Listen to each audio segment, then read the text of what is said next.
Здравствуйте, мужчины.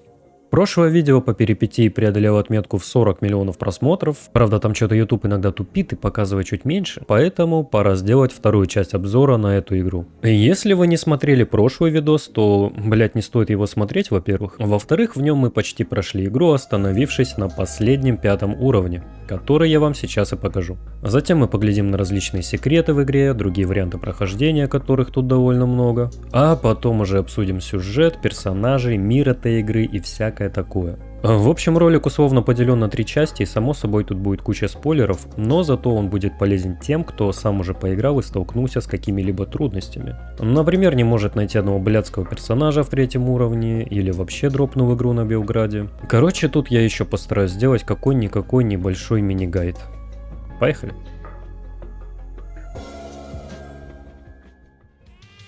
Так, ну а пока мы едем, быстро напомню, чем мы вообще тут занимались на прошлых уровнях. Очнувшись на свалке с амнезией, главная героиня помнит только какой-то бункер и решает его найти. А затем она путешествует по городу на поезде, пока не попадает в полуразрушенную исследовательскую башню, в которой натыкается на кучу криповой еботы, еле выживает и сматывается оттуда на поезде за пределы города. Да, я совсем немного сократил, конечно. И вот мы оказываемся здесь, в какой-то пустыне. Поезд наш не работает, поэтому сразу же оглядываем местность. Небо тут засасывается в какое-то очко. Как совсем немного позже выяснится, это небо вообще не настоящее. А некоторые здания стоят на воздушном фундаменте. Больше здесь ничего примечательного не находим и идем разговаривать с солдатом ПСР. ПСР — это Польская Республика Солидарности, напоминаю. Солдат удивляется нашему прибытию и говорит, что сюда уже давно никто не приезжал. Спрашиваем у него, как доехать до бункера, он отвечает: да хз. ПСР здесь не имеет полной власти, они побиты и попущены. Их основные силы сидят на фабрике далеко отсюда, а здесь же всем управляют субкультурщики. Солдат их называет какими-то извращенцами и рассказывает, что они тут обосновались в клубе и должны знать, как нам запустить наш поезд. Однако он также упоминает, что если мы хотим отправиться дальше, то вместо ёбли с поезда мы можем просто купить билет на паром и доплыть на нем до следующего города. В общем, такие дела. Ну, бункер сам к нам не приедет, и тут у нас есть выбор: либо идти к субкультурщикам и просить их запустить поезд, либо же просто заплатить 700 денег и доплыть на пароме. Второй вариант мне показался немного скучным, поэтому пиздуем в клуб. Но прежде небольшая ремарка. Во-первых, после пережитого пиздеца на прошлом уровне лицо Мари покрылось какими-то проклятыми ссадинами, и я думал, что в этом есть какой-то смысл, но нет. Во-вторых, чтобы снова не душить вас длинными пересказами диалогов, важные или интересные из них я попробую озвучить с помощью профессиональных актеров. Надеюсь, так будет лучше, а может получится полная хуйня, судить вам. Да, и по возможности я постараюсь перевести тут все сокращенно, оставив основной смысл разговоров. В поисках клуба заходим в первое же здание. Внутри натыкаемся на какой-то салон предсказаний с 2 эзотерик-бимбо-альтушками, которые занимаются тут эзотерическими услугами, и с ними можно завязать интересный диалог. Ебать она суровая. Ирайшимаси, добро пожаловать в фонтан мечтаний. Не поняла. Хи-хи-хи. Это означает добро пожаловать на японском глупышка. Что-то типа того. Что за фонтан мечтаний? Это особенное место. Его переполняет жизненная энергия. Здесь мы можем рассказать о тебе больше, чем ты сама о себе знаешь. Это несложно. Я сама мало что о себе знаю. О, даже в таком случае мы поможем. Мы чувствуем связующие нити, понимаешь? Я вижу, какая отягощенная у тебя душа. Мы можем помочь. Ты веришь в экстрасенсов, маленькая потерянная душа? Наверное. Думаю, они могут быть реальны. Тогда представь какой-нибудь цвет. Твой цвет синий. Ну и что это доказывает? А как насчет того, что у тебя был чертовски хреновый день? Твоя любимая группа Cocteau Twins. И ты хочешь, чтобы твоя соседка перестала смотреть яой? Что? Как? Хи-хи-хи. Первое предсказание бесплатно. Ясно. Слушайте, мне нужно добраться до Криовоеводства. Вы знаете, кто здесь управляет поездами? Эхих, что ж, глупышка, тебе нужен Эндрик. Он знает все о поездах. Всегда, когда я читаю его мысли, все, что я вижу, это как рельсы пересекают мир. И где его найти? В клубе Мьюзик Автомата, глупышка. Но, боюсь, тебя не пустят. И почему же? Нет пропуска в клуб Дису. Думаю, мы можем тебе его достать, если ты реально хочешь поговорить с мистером Ледышкой. Я не экстрасенс, но думаю, это будет не бесплатно. Ого, у тебя талант, Мари. Недавно сюда прибыла девушка-герпетологистка, которая пытается влезать в наше дело по исцелению планеты. Она становится проблемой для добродушных людей. Нам нужно, чтобы она сама собрала свои вещи и исчезла. И потом вы дадите пропуск. Да, но это должно выглядеть как несчастный случай. У нас уже есть план. Позади нас стоит стол, возьми с него яйца лягушек. Никто не будет задавать вопросы о ее кончине, если все будут думать, что она их вдохнула в себя. Вдохнула. В себя? Вы хотите, чтобы я распылила лягушачьи яйца? Разве они не слишком большие для этого? Думаете, они типа вырастут у нее в легких или чё? Ну, она продает лягушек. Никого это не удивит. Но это ебанатство. Легкие не просто полые внутренности. Должно сработать. Почему не цианид? Или ботулин? Или просто полоний? Нет. Неправильно отравлять ее. Мы должны быть в гармонии с чакрами. Растущие головастики в ее легких создадут жизнь, а не смерть. Мы не убиваем. Слушай, если я вернусь сюда, и она будет мертва, ты дашь мне пропуск в клуб? Мы предсказываем, что ты справишься. А еще предсказываем, что ты возьмешь образец лягушачьих яиц со стола, прежде чем уйти. Окей, хорошо. Я скоро вернусь. Где она? Воспользуйся лифтом на 2-м этаже. Ты увидишь большой знак с надписью «Лифт». Как птица. Ее комната находится там дальше в конце зала. Можешь дать еще одно предсказание? Какая-то полная поебень. Что ж, соглашаемся выполнить это шизоидное задание, и экстрасенсорки перестают с нами общаться, пока мы его не доделаем. Забираем со стола лягушачьи яйца, на компе здесь еще можно почитать какие-то щитпосты, этого добра и у нас хватает, так что в пизду. Выдвигаемся. Благо, нужный лифт находится тут рядом на 2-м этаже. Поднявшись на нем, обнаруживаем охранников, о которых нас никто не предупреждал. И к этому моменту у меня в кармане только электродубинка. Но похуй, ведь это самое имбовое оружие в игре, поэтому решаем нагло запушить нужную нам комнату. Ну и первая попытка не совсем удалась. Нас буквально уложили, блять, в кроватку. Со второго же раза все получилось. В комнате находится нужная нам ученая, и с ней можно поговорить. Подглядывает, бля.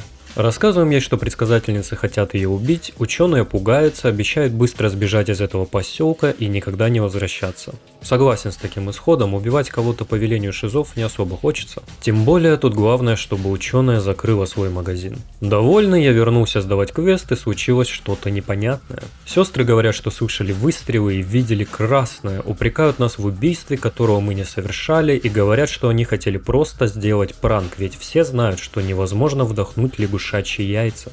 Мы же угрозами все равно получаем свой пропуск. В этот момент я нихуя не понял и подумал, что как-то провалил квест. Возможно, нельзя было убивать охранников, решил я и загрузился, чтобы пройти задание заново, в полном стелсе. И блять, это была ошибка. Во-первых, убийство охранников ни на что не влияет. Когда же я это проверил, я решил сделать все по плану. А именно распылить над спящей ученой эти блядские лягушачьи яйца. Ведь, как сказали нам сестры, это все просто пранк. Но если в первый раз ученая спокойно спала и с ней не было никаких проблем, то почему-то теперь она постоянно просыпалась от рандомных выстрелов и уходила невозмутимо бродить по коридору, не давая нам распылить над ней яйца. Я подумал, что можно дождаться, когда она нагуляется и снова ляжет спать. Занял тактическую позицию в ожидании. И проебал зря время, потому что она просто возвращается в свою комнату и стоит, задумавшись о смысле бытия. Кстати, в попытках уничтожить охранников голыми руками выяснилось, что, как мне казалось, бесполезная аугментация, позволяющая брать под свой контроль NPC, весьма помогает в подобных ситуациях, хоть и с переменным успехом. В итоге кое-как получилось пройти через окно и охрану, никого не разбудив и залягушив нашу цель. Во-вторых, затем я пошел сдавать квест, получил свою кубную карту в награду и случайно вышел на улицу. И, блять, походу пранканули тут только меня, потому что каким-то образом план с яйцами сработал, и ученая, квакнув, погибает ужасной смертью. Короче, в пизду всяких экстрасенсов я просто загрузился, отпустил ученую и сдал квест как в первый раз. И тут самое время немного обсудить некоторую кривоватость игры, которая на прошлых уровнях не шибко бросалась в глаза, но вот на последнем как будто решила проявить все свои издержки раннего доступа. Насчет того, что в игре не всегда понятно, засчитался квест или нет, я расскажу чуть позже, как о некоторых других штуках. А сейчас я вам покажу свой топ, блять, 5 багов последнего уровня перипетий в, думаю, для многих знакомом формате. Hello guys. Today we have a list of top 5 peripeteia books. Número 5. The Herpetologist Book.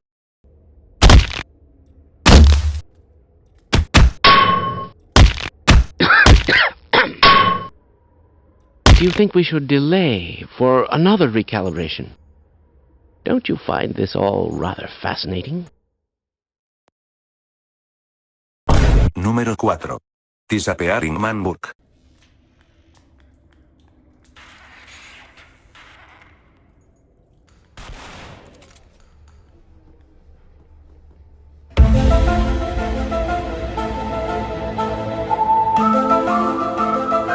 Número 3. Scar y Humskari Book.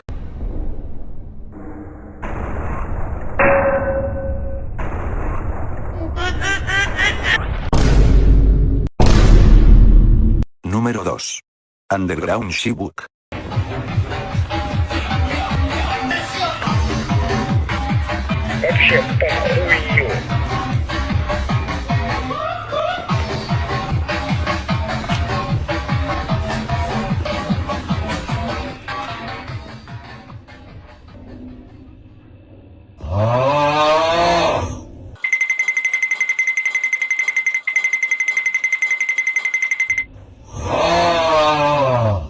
Honorable mention.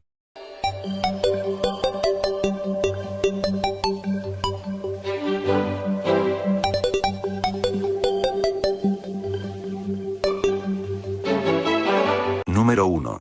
Ну а баг с первого места я чуть позже покажу, потому что он вызвал у меня затупление примерно на полчаса. Да, и видос сигареты я нашел в интернете, не мог не добавить, надеюсь, это не будут исправлять. Тем временем мы получили пропуск в клуб, и пора уже в него зайти, чтобы поговорить с тем самым Индридом насчет поезда.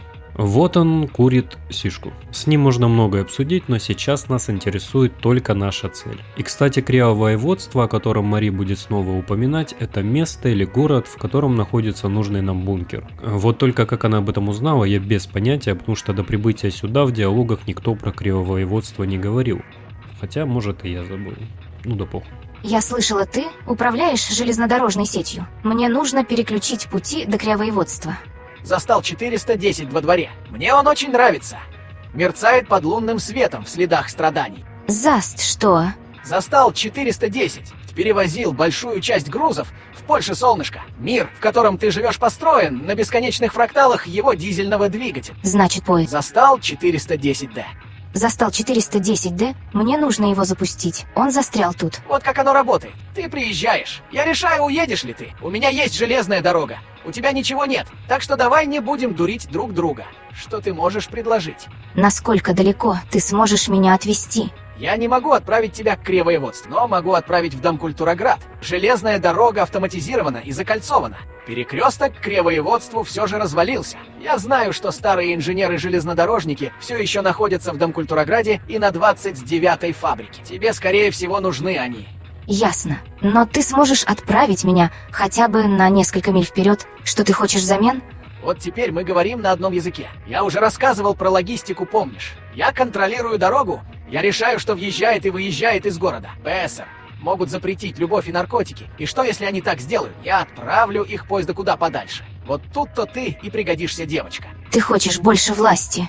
Нет, мне нужен ее источник. Мы боремся против старой бюрократии, кучки старикашек, управляющих насосной станцией. Они работают на износ и не понимают, как устроен капитал. Я хочу дать их рабочим немного свободного рынка. То есть ты хочешь, чтобы я вывела из строя насосную станцию? Я хочу, чтобы ты взорвала очистную установку и осушила их резервуар. Все просто. Заходишь, крутишь 3 вентиля в главной комнате. Затем поднимаешься на лифте в башню управления. Там нужно будет включить экстренный сброс воды. Потом я помогу тебе доехать куда надо. И как я туда проберусь? Попробуй через канализацию. Тут рядом стоит округлая башня слева от клуба. Это один из путей. Есть и другие. Ясно. В общем, нас снова втягивают в какое-то мутное дело. Однако теперь мы хотя бы выяснили, куда нам нужно ехать. В некий Домкультуроград. Помогать этим клубным объебосам мне не особо хотелось, но я все равно пошел к насосной станции посмотреть вообще, что там происходит. Ну и почти сразу же наткнулся на одного немного поехавшего мужчину, который, кстати, один из 2 персонажей с озвучкой в игре, если это можно так назвать. И у него тоже есть для нас квест, да и еще какой. Зовут его Мешак-машинист, и слушаем с ним диалог. Тебя прислало оно. Во, успокойся, опусти огнемет. Я задал вопрос. Что ж, ответ нет. О чем ты говоришь? Прибавь дров, разведи огонь, вывари мясо, пусть все сгустится и кости перегорят. Там внизу существо. Никто не верит мне. Я видел, как оно выросло из какого-то полипа в то, чем сейчас является. Оно не должно жить. Где? В канализации блокирует вход в клуб. В клуб Ха. Я собираюсь убить это сегодня ночью. На то воля Божья. Почему? Потому что оно мерзость перед взором Божьим. Я мог это остановить, пока оно не выросло, но не сделал этого. Оно следит за мной через туннели, знает мое имя. Остальные так и не вернулись, но у меня получилось. Обвинили кучку топилеков, но я знаю, что видел. Оно не причиняло мне боль. Оно сказало, что любит меня. Я не позволю этому больше жить. Я тебе помогу.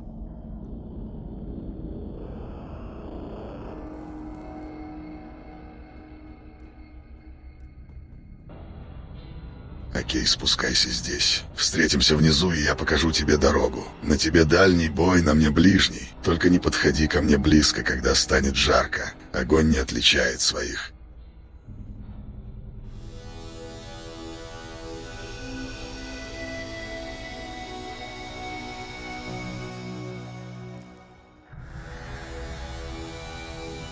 Бу.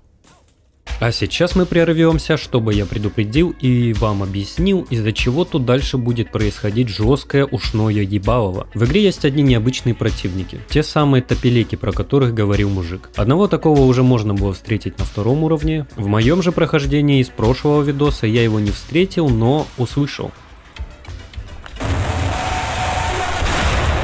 И топилеки всегда при входе в боевой режим издают этот блядский вой. Да, это немного нагоняет жути в первую встречу, но вот потом каждый раз они просто раздражают. И я не понимаю, в чем прикол создания настолько ушераздирающих противников, однако подозреваю, что разработчики вдохновлялись вот этим старым польским видосом.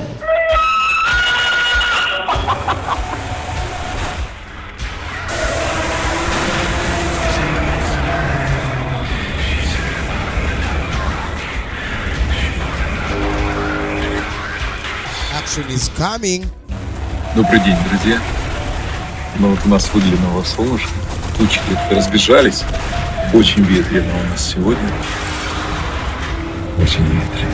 Ну, солнышко. Солнышко — это хорошо. Здравствуй, солнышко.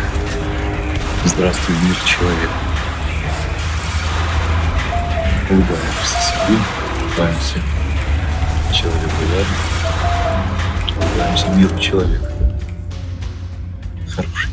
Хорошего дня, хороших выходных. Пройдя с машинистом через концерт группы Мерцбол White House «Шумы мытищ», мы сохраняемся, проходим через дверь и натыкаемся на ту самую мерзость пред взором Божьим, которая является куклой с 4-го уровня игры в размере XXL. Тут я уже на рефлексах, не думая, сразу же прострелил ей башку, после чего стартовал диалог с мужиком. Все кончено, наконец-то. Нам правда нужно ее сжигать. Мне ее жаль. Не надо жалеть. Если позволишь себе сочувствие, то потеряешь решимость. Если бы мы оставили это в живых, оно бы поглотило всю систему. Может, оно бы наплодило еще больше чудовищ. Мы избавили ее от страданий. Возможно. Что ты теперь будешь делать? Не знаю. Я потерял работу, и все думают, что я сошел с ума. Бог подскажет мне путь. Я только знаю, что раз уж есть одно такое чудище, то должны быть и другие. Теперь я могу доказать ПСР, что они существуют. Возможно, я отправлюсь туда, где будет дуть попутный ветер. Свежий воздух неплохо раздувает огонь. Будешь охотиться на других таких же. И на все прочее чудовищное. Я сожгу все. А что со входом в клуб? Плоть чудища сгорела, и дверь теперь открыта. Поднимайся по туннелю вверх, пока не окажешься в их клоаке. Там есть комната с моделями поездов. Если нажмешь в ней кнопку, то запустишь свой поезд. Не хочешь пойти со мной? Нужна помощь, чтобы прожечь путь через охрану. Ты ненавидишь чудовищ. Этот клуб определенно чудовищен. Ты права, я помогу. Погнали.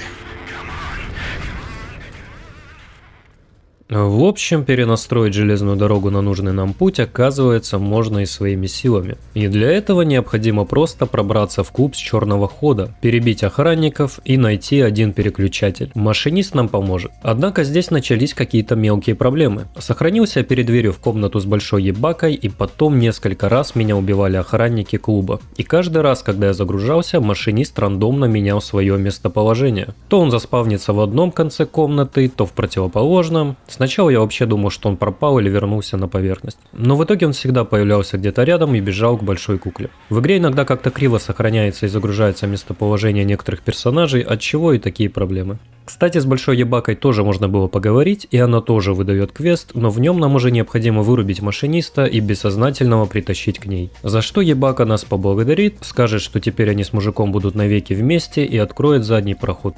В общем, тут можно было выбрать, кому помочь, но по итогу мы с машинистом успешно штурмуем клуб. Правда, здесь была еще парочка кривых моментов. Одна уникальная дама, которая при смерти каждый раз отправляется в полет. Ну и машинист странно ходит вдоль стен или упирается в них. Однако подобные приколы — это уже классика игр с постсоветского пространства. Тут, как и в Сталкере, разработчики просто отразили окружающую реальность жизни среди людей с низкой культурой качества перемещения своего тела в пространстве в Восточной Европе.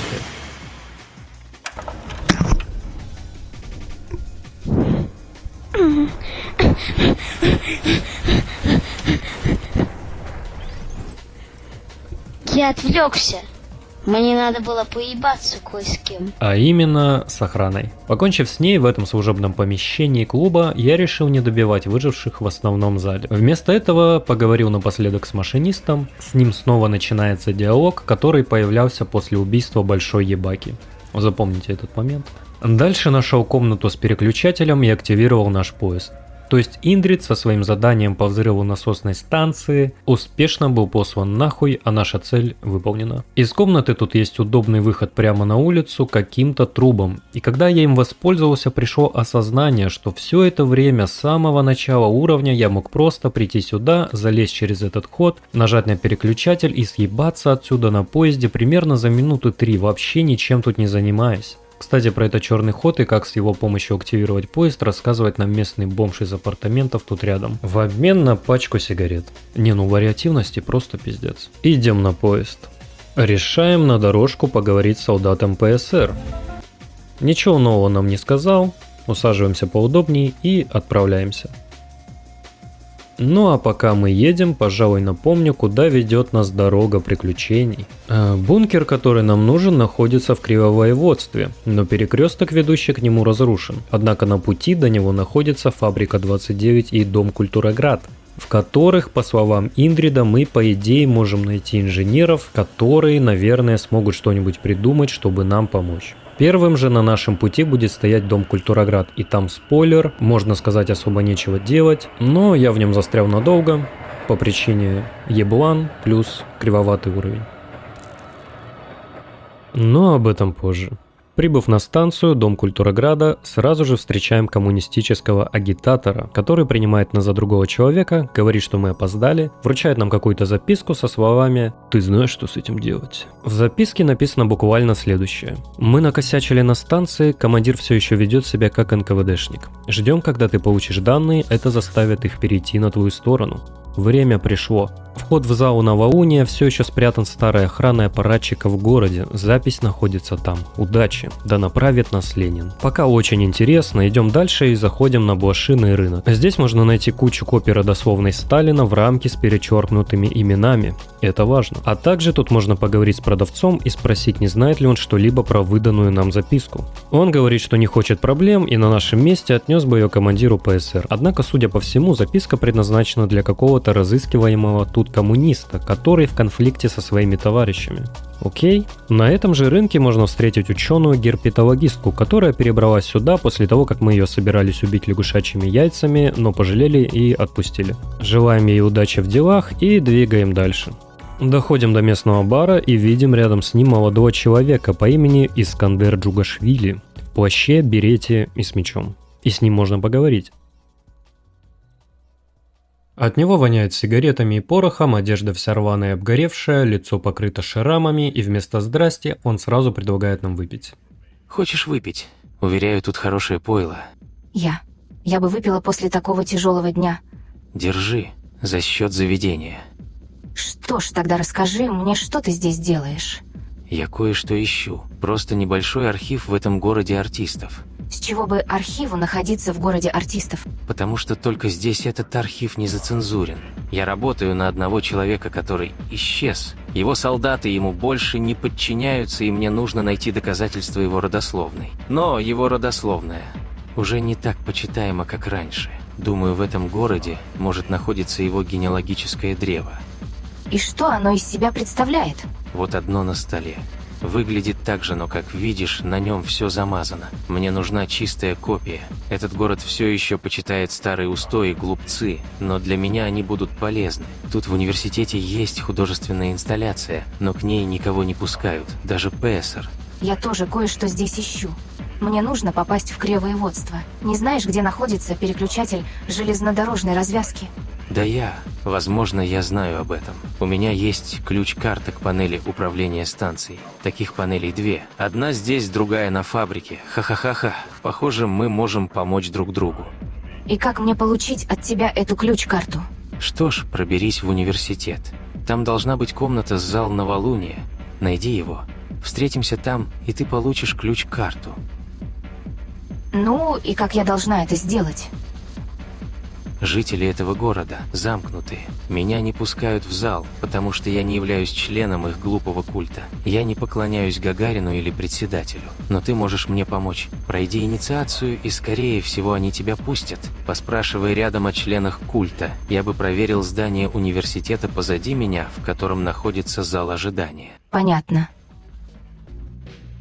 Что ж, у нас новый квест. Тут еще можно поговорить с барменшей, но ничего особо полезного она нам не расскажет. Кроме небольшой информации о себе и местных жителях. Ну и она может жестко надымить нам в лицо. Дальше я пошел в сторону университета и на его первом этаже обнаружил штаб-квартиру ПСР. Внутри можно поговорить с капитаном Йозефом насчет записки, которую выдал нам коммунист, и отдать ее в обмен на то, чтобы нам помогли доехать до Кривоеводства. Капитан соглашается, глядит, что там написано, говорит, что все понятно, и что на университет давно уже ожидается рейд от коммуняк, что теперь и подтвердилось. Затем Йозеф рассказывает интересную информацию. Записка точно предназначена для Искандера Джугашвили. Этот ублюдок перебил всю свою семью и сейчас ищет доказательства родословной, чтобы узурпировать командование местными лазутчиками. Но насколько нам известно, ему все равно на ПСР. Он хочет устроить марш на Москву. Мы можем помочь ему достать то, что он ищет, если он согласится сотрудничать. Дай ему знать, что мы заставим местных отдать ему его родословную, если он уйдет потом отсюда с миром. Такие дела. Оказывается, тот человек, на которого работает Искандер, это и есть сам Искандер. Соглашаемся на предложение капитана по мирному урегулированию конфликта и идем на переговоры. Ты говорила с поляками. Я видел, как ты зашла к ним. Что ты хочешь? У них к тебе предложение. Предложение от поляков. Я так взволнован, пощади, что они хотят... Они отдадут тебе копию родословной в обмен на информацию и отмену твоего рейда. И где я ее получу? В зале новолуния. Путь открыт. Почему бы тебе не вернуться к ним и сказать, что я подумаю? Но мне нужно немного времени. Хорошо. А далее возвращаемся к Йозефу, говорим, что Искандер подумает, но внезапно слышим какой-то шум. Курва, он нас переиграл! Его люди наверху! Беги скорее в зал новолуния, его нужно опередить! Пиздец, нас снова наебунькали. Вообще, я только сюда приехал, что началось-то, блин? Бежим вверх по лестнице к залу новолуния. По пути нас уже встречают агрессивные ребята. Расправляемся с ними, добираемся до зала ожидания и заходим в лифт, который отвезет нас к цели. Вернее, пока только в библиотеку, но тут просто надо чуть дальше пройти и обнаружить жутковатую красно-религиозную во всех смыслах комнату. Внутри терминал, который откроет нам дверь в зал новолуния. И это, наверное, троллинг, но почти на всех терминалах коммунистов в игре паролем является слово «пароль». Дальше проходим в зал, и тут нас ждет эпичный босс-баттл с Искандером. Но сначала небольшой диалог. Значит, ты пришла. Ты опоздала. Я уже увидел истину и получил, что мне нужно. Имя? Нет, правду. Это просто имя. Это история и сила. Украденное наследие не создаст для тебя будущего, Искандер. Какое будущее создали вы? Я могу спросить то же самое. Ты хочешь смерти еще большего числа людей? Во имя семьи, которую ты убил? Не нарывайся, поляк, я убил подлецов. Я убил людей, забывших свое прошлое. Я вычистил пятна без будущего. Будущее, построенное на этом, не лучше прошлого, Твое будущее закончится здесь, в любом случае. как и твое. Тогда подойди и получи свою выплату. Умри под теми же статуями, как твои предки.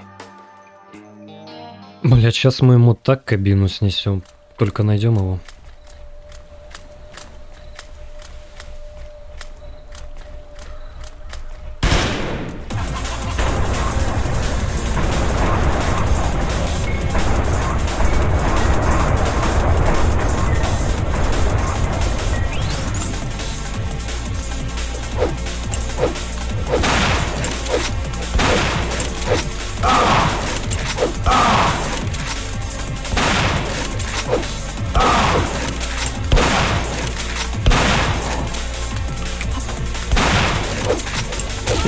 Ой. Да, как оказалось, этот эджи генсек всей аниме ваншотит своей катаной. А еще он безумно живучий, что вместе с отсутствием у меня кучи патронов накладывается на мой уровень стрельбы, соответствующий званию Global Debut в CSGO, и приводит к неспособности честно здесь победить. В ближнем бою тут вообще нет шансов. Но благо у нас есть самое имбовое оружие в игре — электродубинка, которая может его застанвочить и превратить этот бой в клоунское избиение инвалида. Осуждаю, но победа.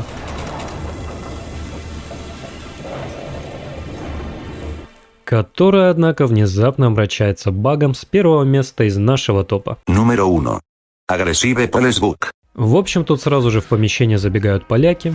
Они должны быть мирными, и один из них должен завязать с нами диалог, в котором и расскажет, куда нам идти дальше. Но у меня произошел баг, из-за которого вместо диалога они меня атакуют. В итоге, по этой причине, я тут дико затупил примерно на час. Когда мы лутаем Искандера, нам в инвентарь автоматически добавляется ключ-карта. С ней я сначала ходил дрочил этот поезд, думая, что он сам поедет. Затем пошел поговорить с Йозефом. У него снова проигрывается старый диалог, будто Искандера мы все еще не убили. Запомните этот момент. Потом я перепрошел все заново с момента прибытия в этот город. Пытался как-то иначе пролезть в библиотеку. Прошел, блять, все это место вообще, выйдя на рут, в котором мы помогаем Искандеру. Но мне такой исход не понравился, и с новой попытки я все-таки додумался получше исследовать саму станцию. Как оказалось, там за стеной и балками можно было отыскать коммунистов, которые охраняют панель управления поездами.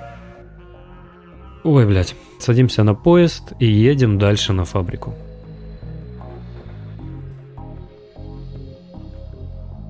Ну как едем? В какой-то момент практически что-то типа валим боком по паровозным меркам. И кстати, тут я подумал, а ведь можно было и пешком преодолеть весь этот путь, забив на поезд. Но проверять такую возможность мне не хватило аутизма. Не то что делать озвучку персонажей в этом видосе, бля.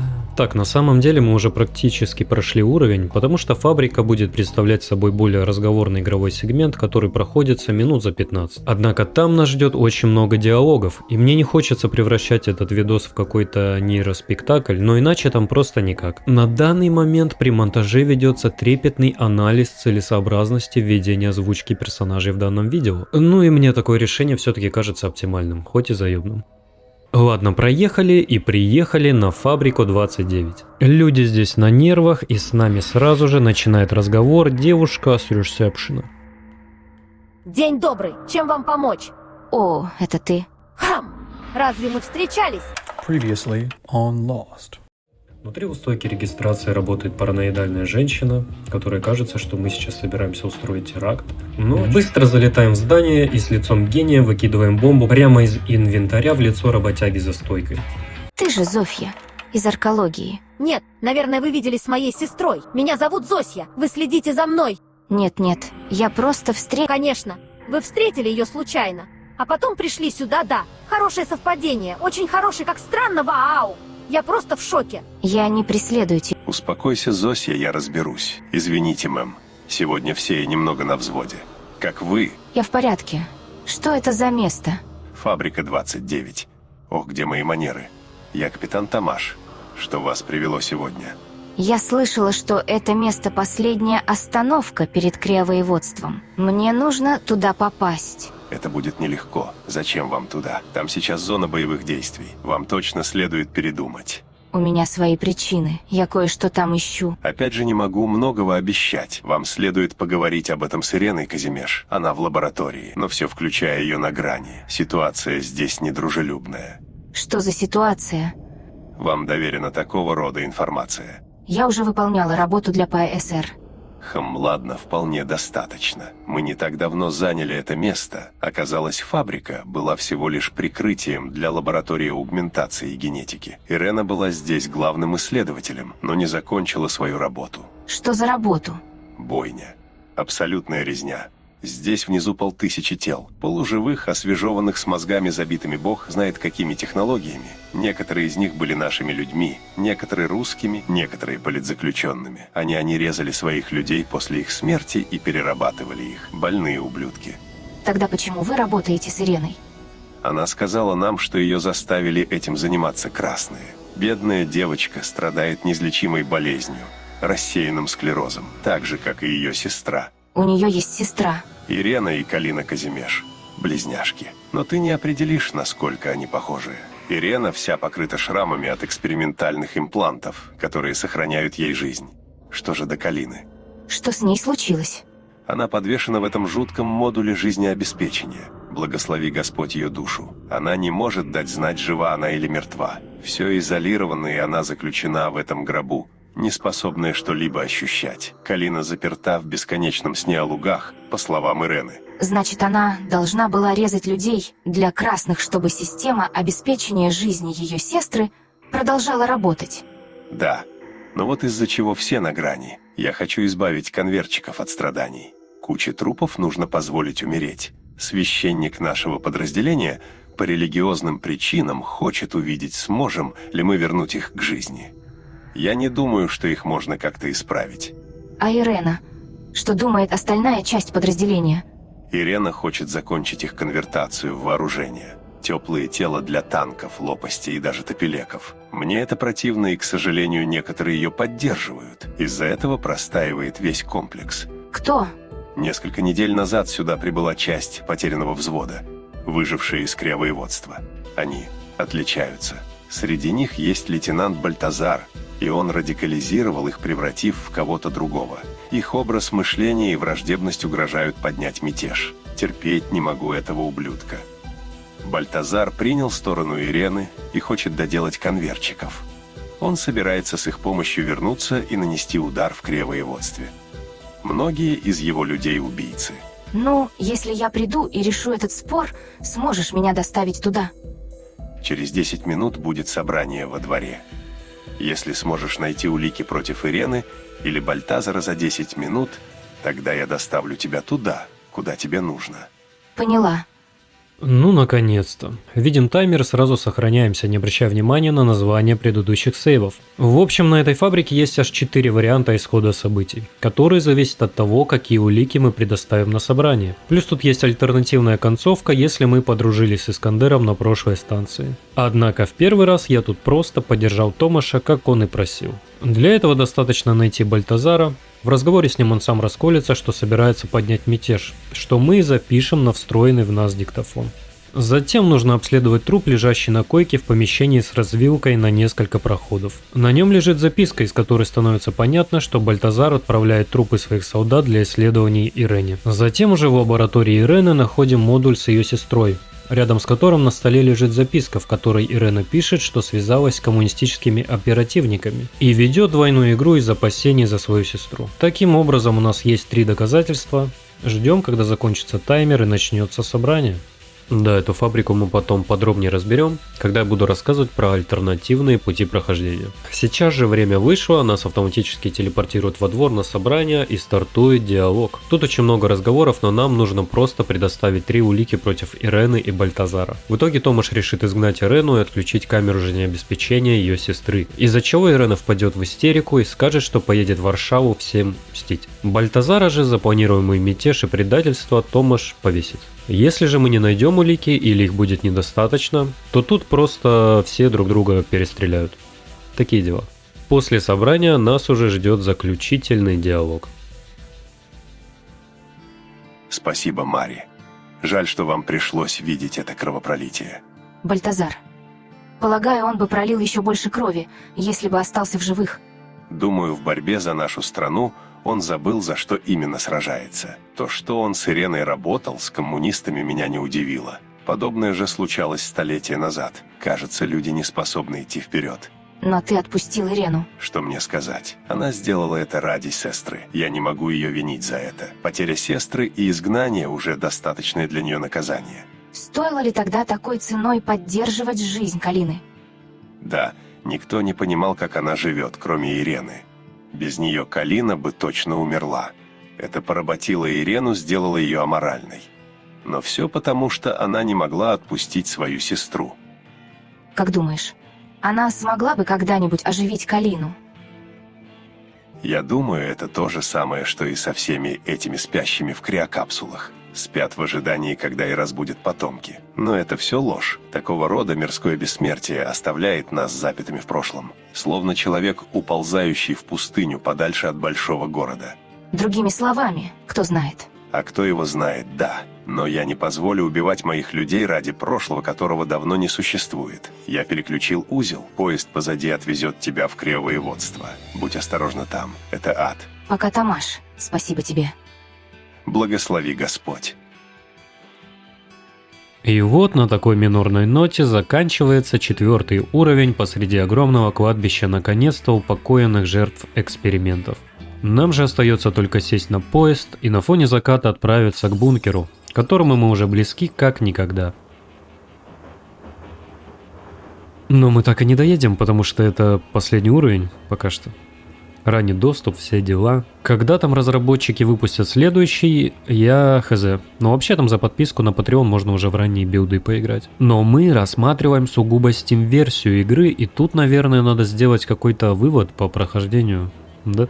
5-й уровень интересный, прикольный. Но кривизна и недоделанность сильно портит от него впечатление. Здесь местами немного пахнет тем самым васянством, чего не было на предыдущих уровнях. Однако мне он все равно понравился. Что касается всей остальной игры, то я вам, скажу, что несмотря на то, что мы ее прошли, посмотрели мы только половину ее контента, если не меньше, потому что она рассчитана либо на несколько прохождений, либо на одно очень кропотливое. И сейчас, чтобы все это показать, мы наконец-то переходим к самому интересному сегменту видоса, про альтернативные варианты прохождения и секреты. И вот после этого уже можно будет сделать какой-то вывод. Да, мы тут, надолго. Ну как мы и один. Во-первых, пройдя на отъебись игру или посмотрев прохождение, по поводу местного сюжета у вас, скорее всего, возникнет только одна мысль.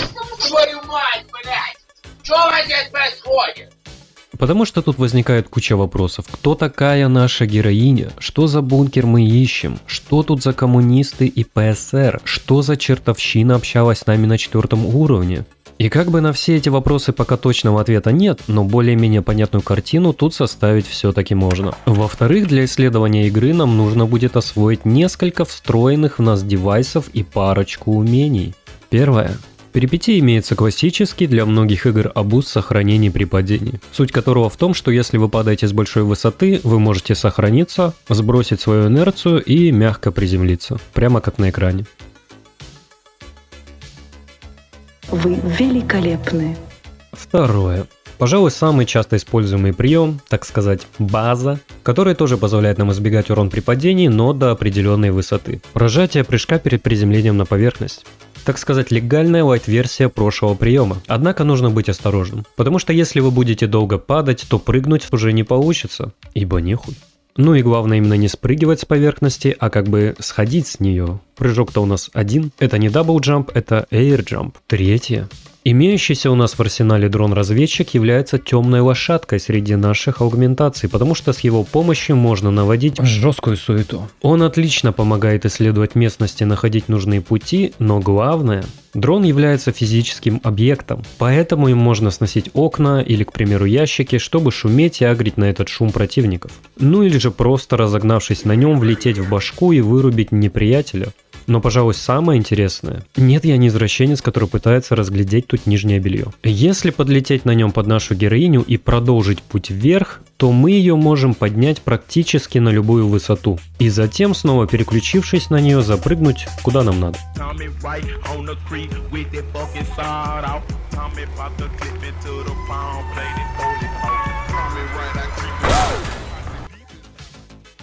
Четвертое.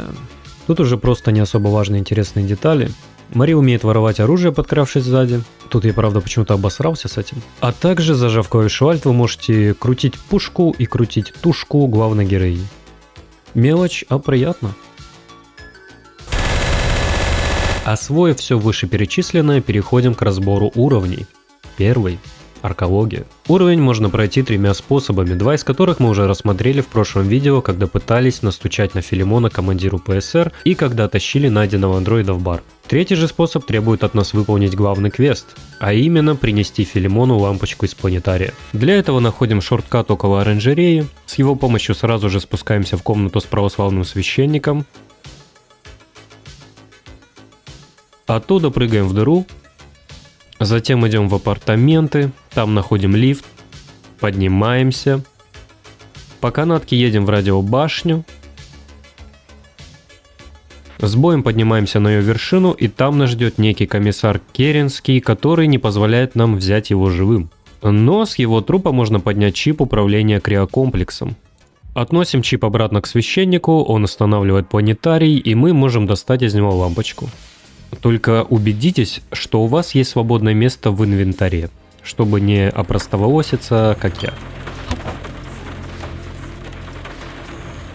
Дальше относим лампочку Филимону и идем на поезд. Розовая попочка. Теперь переходим к секретам. На уровне имеется, как может показаться, непреодолимая канава с водой. Если в нее упасть, то вы умрете. Но ее можно преодолеть, и для этого необходимо отыскать граффити с синей дамой с, простите, голыми титями. Она будет нашим ориентиром. Рядом с ней над канавой висит провод, по которому можно ходить. Запрыгиваем на него и бежим на другой берег. Там, на первый взгляд, ничего интересного нет, пустое пространство, заполненное пустыми человейниками. Однако, если по компасу пойти в северо-западный край этого места, то можно наткнуться на скейт-парк, заселенный субкультурщиками, с одним из которых можно поговорить. О, привет, Хех! Что у вас тут происходит? У нас тут маленький райский уголок, понимаешь? Понимаешь, мы сейчас закрыты. Ты, потерялась. Ты, кажется, ужасно нервничаешь. Че ты типа из ПСР, а нее тебя коммунисты отправили. Успокойся, я тут просто мимо прохожу. Да, хмам! Да, ты похожа на них, угу. Что? Тебя Керенский прислал. Керен кто? Ах, боже! Ты ведь не знаешь, да? Я нет. Бля. Думаю, я уже и так многое рассказал. Ты вообще ничего не рассказал. Послушай, я схожу с ума. Можешь мне с этим немного помочь?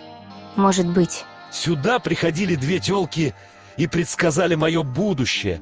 А они важные шишки, понимаешь? Проблема в том, что они оказались правы, и я не знаю, что делать. Что случилось? Ну смотри, я из Соединенных Штатов. Мы там у себя не верим в подобные штуки. 2 девки пришли и сказали мне, что скоро я встречу какого-то парня по имени Керенский. Сказали, я заплачу ему за трансляцию какого-то духовного послания. На следующий день мне звонят сверху, и я получаю чемодан. Большие шишки, говоришь. Уверен, что они не пытались просто тебя подготовить к работе. Смотри, я думал об этом. Проблема в том, что они также сказали мне день моего рождения, девичью фамилию матери, и что сегодня киллер придет меня убить. Может, они так намекали тебе, ну знаешь, свалить из города. Не, они бы так не сделали. Слушай, этот парень на мониторе позади нас, он как-то со всеми вами связан? Да, это те данные, которые мы должны были передать ёбаным красным для трансляции.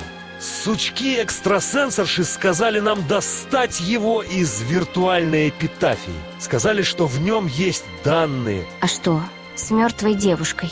Она просто спит, она моя. Я бы не причинил ей вреда. Она совершенно точно мертва.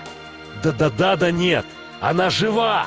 Я убил женщину, которая пришла убить меня. А она была той, про кого говорили те девки. Она была из ЦРУ. Что ты с ней сделал? Я ни хрена не делал. Я не хотел. Она собиралась меня убить. А что с девушкой? Думаю, я женюсь на ней. Я... Она моя женщина. Глаза сверкают, как у кошки. Она бы тебе понравилась. Всем она нравится. Могу я с ней поговорить? Нет, она устала. Я думаю, ты ее убил.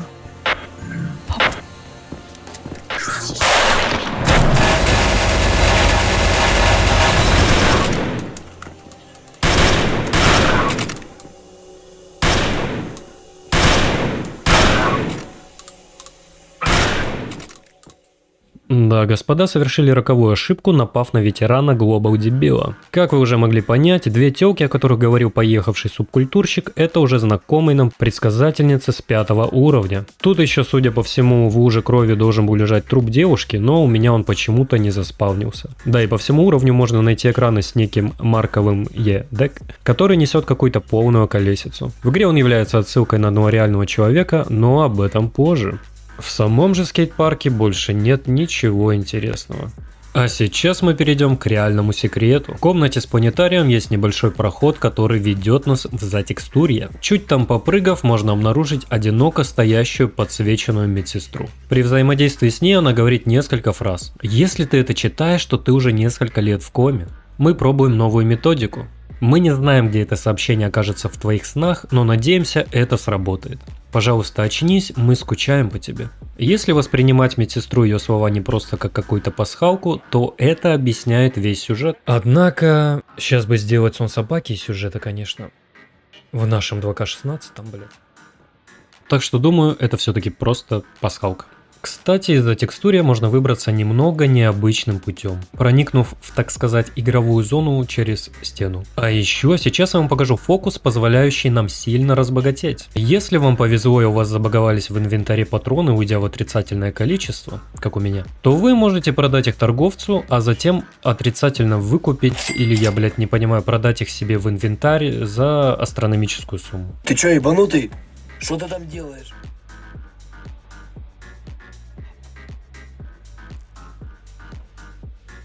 Да, я ебаный волшебник. И на этом, с первым уровнем, все. Переходим ко второму. Мемориальная башня. Здесь уже я не отыскал каких-либо секретов, но почти. Однако тут тоже имеется 3 варианта прохождения. Все они крутятся вокруг местного криминального авторитета Якуба Францичека, которого по просьбе офицера ПСР необходимо либо убить, либо найти на него компромат. В прошлом видосе мы его просто убили. Компромат же бесплатно можно найти на одной из крыш. Для этого вываливаемся из помещения с компьютерами к вот этому парапету. И идем до конца прямо, перепрыгиваем налево. Дальше топаем к трубе. И она уже ведет нас к крыше, на краю которой лежит компромат в виде планшета, в котором мы находим неприятное изображение Якуба, цитата, трогающего и обнимающего мертвое тело девушки, закинутое на мусорный контейнер. Далее планшет необходимо отнести офицеру ПСР, который будет в ахуе с увиденного, и потом можно идти на поезд, заканчивать уровень. Третий же вариант прохождения куда интереснее, потому что немного раскрывает нам сюжет и лор игры. В нем нам придется отыскать красных партизан в канализации под баром и поговорить с их командиром. Спрашиваем у него, как обычно, про бункер. Он говорит, что слышал про бункер некие слухи, которые расскажет, если мы убедим Якуба работать на партизан. Соглашаемся, он посылает нас поговорить с барменом, который по слухам как-то связан с Якубом. Двигаем в бар. Бармен сначала посылает нас нахер, однако, услышав, что мы проводим независимое расследование, посылает нас второй раз, но уже к торгашу в метро. В метро говорим торгашу, что нам нужно как-то посадить Якуба на крючок и заставить работать на партизан. Торгаш же предупреждает, что Якуб чудовище, и его контролирует ЦРУ. Нихуя себе. Поэтому вместо использования бесполезного пусси компромата, он предлагает послать Якубу фальшивые инструкции от ЦРУшников. Для этого нам нужно заплатить торгашу 250 баксов, он запишет на кассету какие-то, блять, световые сигналы, похожие на секретный код ЦРУшников, с помощью которых можно передать Якубу фальшивые указания. Затем нам нужно будет взломать антенну на крыше якубовских апартаментов и воспроизвести через нее кассету. Соглашаемся, отдаем деньги, получаем кассету с записью и двигаем к антенне. Путь к ней найти нетрудно. Нужно выйти на крышу здания с компами, набитого охраной. Из него идет крытый переход в апартаменты Якуба, по которому можно добраться до антенны. Однако тут стоит быть осторожным. На крыше обитают охранники, один из которых у меня был очень буйным.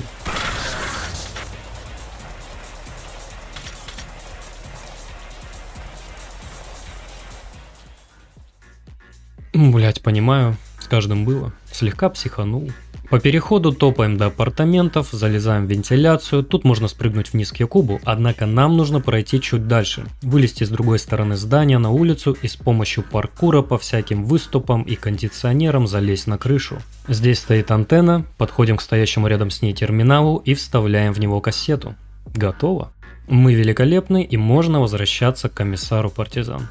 Но погодите, заставить Якуба работать на партизан можно было и другим, более простым путем. Для этого нужно все-таки выкупить у бармена компромат, ну или же просто найти его на крышах, неважно. После чего идем разговаривать с Якубом, чтобы его шантажировать. И с ним произойдет интересный диалог. Кто ты, блядь, такая? Убирайся! Никто. Но я знаю, кто ты. Вот твое фото с мертвой девушкой. Вижу, бармен раскололся. Ну и чего ты хочешь? Деньги? Наркотики? Комиссар Красных Партизан хочет, чтобы ты сотрудничал. Ахахахах, то есть он уничтожит мою репутацию, если я не отправлю своих людей бороться со злобными ПСРовцами? Какие же мелочные причины? Знаешь, почему это фото существует, куколка? Потому что ты больной ублюдок. Потому что я заключил сделку с силами, которые не так слабы и никчемны, как ПСР. Я ошибался, думая, что они помогут защищать интересы местных бесплатно. Ты убил молодую девушку, потому что политики из Америки сказали так сделать. Они начинают с бокала другого, самого изысканного алкоголя, который ты когда-либо пробовал. Настолько изысканного, что-то ты не замечаешь вкус его добавок. Ты входишь в какой-то транс, в котором каждое их слово как мед стекает по ушам. И не успев осознать, ты совершаешь ужасные поступки по отношению к хорошим людям. Предосудительные поступки. После они даруют тебе твою свободу, но сознанием, что ты их раб при первом же звонке. Зачем им делать это? Контроль. Зачем угрожать убить меня, если они могут заставить моих собственных людей сделать это? Если бы мои этнические братья, которых я якобы защищаю, узнали, что я сделал пьяным, они бы убили меня в одно мгновение. Подумай, почему мир вокруг нас, кажется, всегда преклоняет колени перед иностранными державами. Каждое разведывательное агентство, каждая корпорация, занимающаяся распространением информации, каждая камера, каждое подразделение правительственных органов держатся в строжайшей тайне с помощью шантажа. И вот каким-то образом твой друг-бармен достал меня. Итак, допустим, я помогаю твоему господину-коммунисту. Но где гарантии, что я все равно не получу удар в спину? И какие у тебя доказательства, кроме этой фотографии? Оглянись вокруг. Камеры везде, даже позади тебя. В Лас-Вегасе каждый отель оборудован всем необходимым. Политиков, даже из их собственных стран, привозят в такие места, чтобы они занимались сексом с проститутками или совершали странные поступки. Исключительно для того, чтобы их шантажировать, накачав до этого наркотиками. Целые братские ордены, типа масонов, намеренно запутывают партийные линии, и их сторонников впутывая представителей всего политического компаса в одну круговую поруку шантажа. Одна нация под Богом. Только если у Бога есть объектив. Почему же люди тогда не замечают убийства и исчезновения? Почему проститутки ничего не рассказывают? Зачем им что-то говорить? Их воспитывают в таком духе и манипулируют как материальными благами, так и воздействуя на психику. Часто старшие сами занимаются вербовкой. Девушку на моей фотографии привела к моим кураторам ее собственная тетя. Продалась не за деньги, а только ради уважения ее сутенеров. Что до трупов, так их подчищают. Либо тут в ванне с кислотой, либо можно оставить где-то там в лесу. Их помечают как пропавших без вести и тихо выбрасывают из новостных сводок. А почему в новостях все это скрывается? Потому что у них и на репортеров есть компромат. А если им нужно достать кого-то потруднее, кого-то помоложе, то и для этого есть способы. Во время крупных катастроф в странах третьего мира каждый раз пропадает бесчисленное множество детей. Иногда десятки тысяч. Куда они пропадают? Каждый год тысячи пропадают из городских парков в дегенератских Соединенных Штатах. Никто не сообщает об этом. Тела никогда не находят. Почему твои кураторы не хотят, чтобы ты боролся с ПСР? Бог его знает. Возможно, им нужен тут более слабый противник. Возможно, они просто хотят ослабить влияние Второго Союза. Но я и мои люди сейчас просто пешки, ждущие, пока их битва нас всех не убьет. Хотя нет, на самом деле это ложь. Если подумать, причина проста.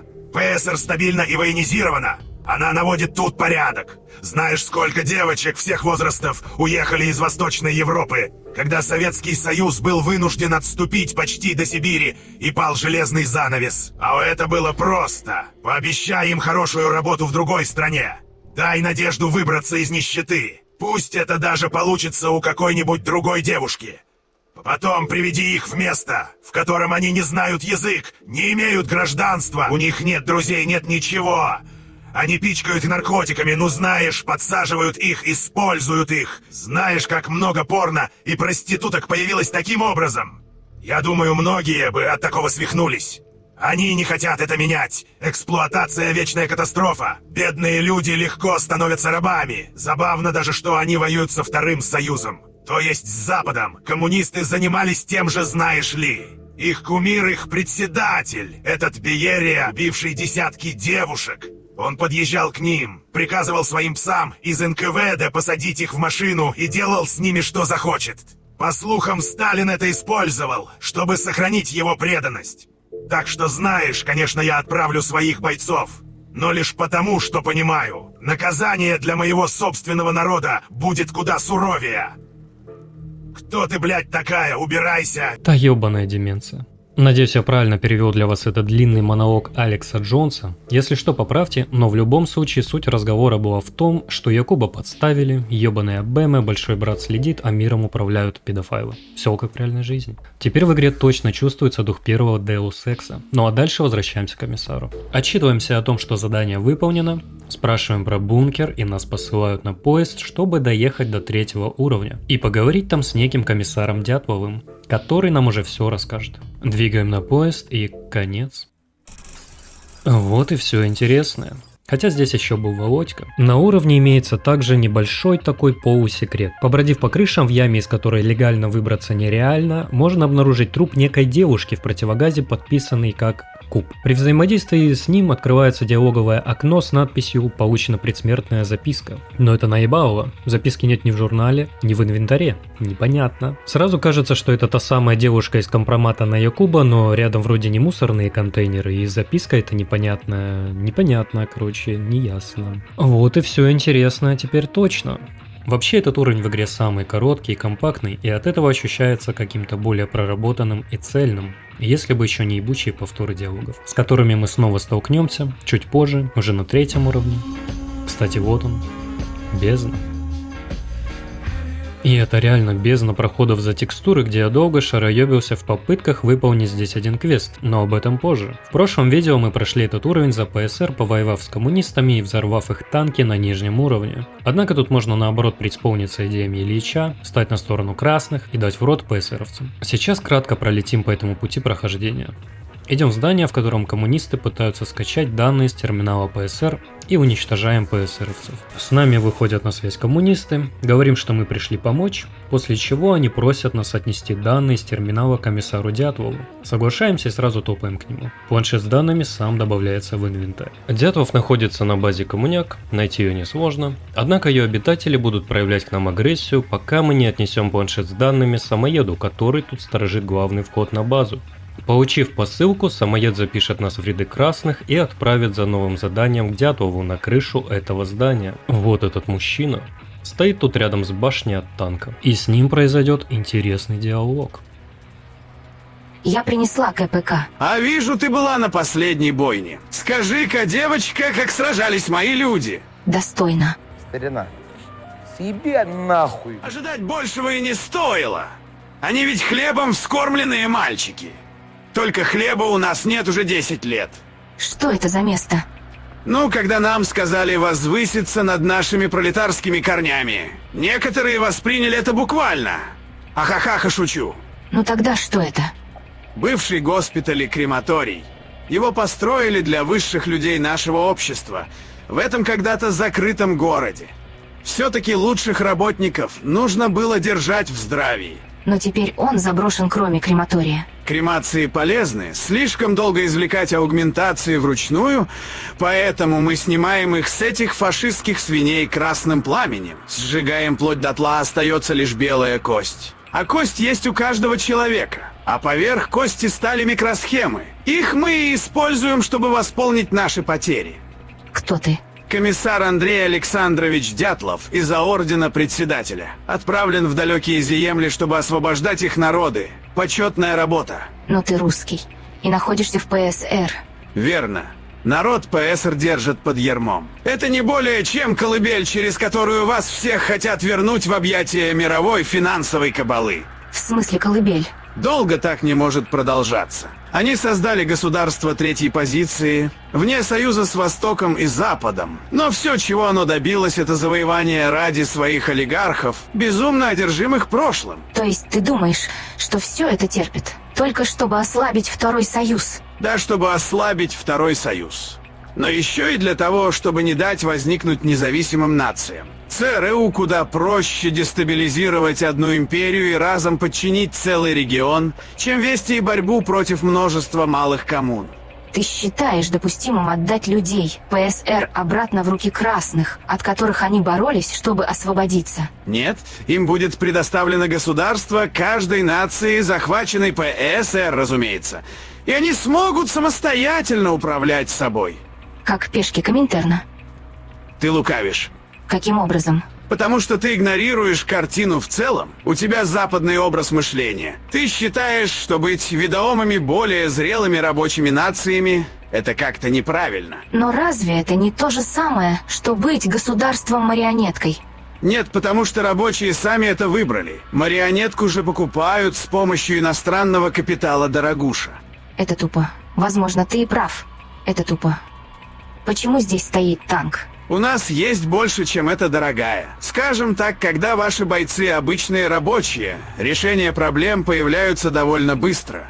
Перейдем к работе. Я бы спросил, готова ли ты поставить свою жизнь на карту, но ты уже это сделала. Позволь спросить, ты верна огню революции или лишь деньгам? Я всего лишь рабочий. Ахахаха, хороший ответ. Но остерегайся, герои сегодняшнего дня однажды окажутся на виселице. И ты все равно сражаешься. Да, потому что даже если завтра меня казнит председатель, мое наследие останется как у человека на правильной стороне истории. Разве это не слепая вера? Нет, потому что то, за что я сражаюсь, неизбежно. Перейдем к работе. Нас интересует наше следующее задание. И суть его проста. Дятов дает нам 3 взрыв-пакета и просит с их помощью подорвать находящийся тут рядом в башне ядерный реактор. Нахуя? Мы собираемся разнести этот город, планируем ударить по 10 районам в течение следующих 24 часов. Мы вызовем массовые разрушения на фашистских опорных пунктах и увидим, как их завалит. Наш первый объект находится в этом районе.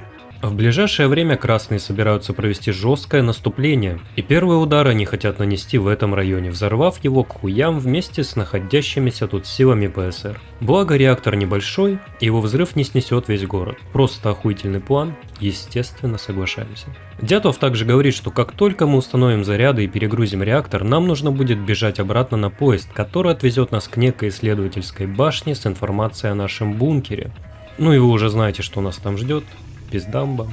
Далее все просто. Находим на локации башню с ядерным реактором, которая набита солдатами ПСР. Внутри находим шахту с 3 терминалами и закладываем около них взрывчатку. Затем с помощью другого терминала взламываем лифт, который ведет в комнату управления. Там находим еще терминал, взламываем его и победа.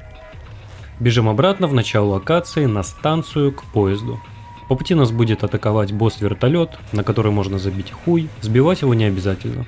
Обитатели станции к нам теперь враждебны, но мы просто пробегаем мимо них на полной скорости, запрыгиваем в вагон и красиво уезжаем отсюда на фоне ядерного взрыва. Такое вот миролюбивое, бессовестное прохождение за рабочий класс. Класс. Однако пройти 3-й уровень можно еще одним путем, дав пизды как коммунистам, так и ПСРовцам. И это, можно сказать, секретный вариант, поэтому его мы разберем вместе со всеми остальными секретностями и квестами, с которых и начнем. В самом начале 3-го уровня, оказавшись на станции, можно взять квест, в котором нам нужно выкрасть автомат из-под носа пьяного солдата в оружейной. Его мы заценили в прошлом видео, стоит все-таки его глянуть. Кроме этого, из интересного здесь также имеется бар. Внутри него нас ждет занимательный разговор с барменом, который выдает еще один квест. И еще более занимательный разговор с русской девушкой, чье лицо изуродовано аугментациями. Давайте посмотрим. Эх, кто ты?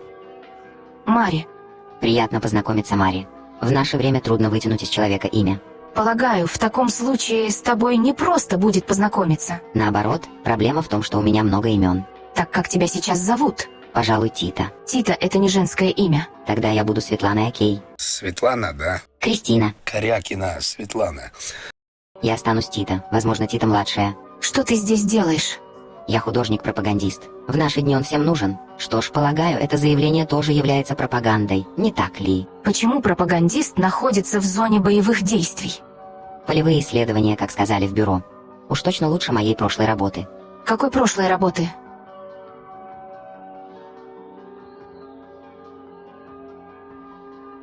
Зачем художнику-пропагандисту нужны аугментации?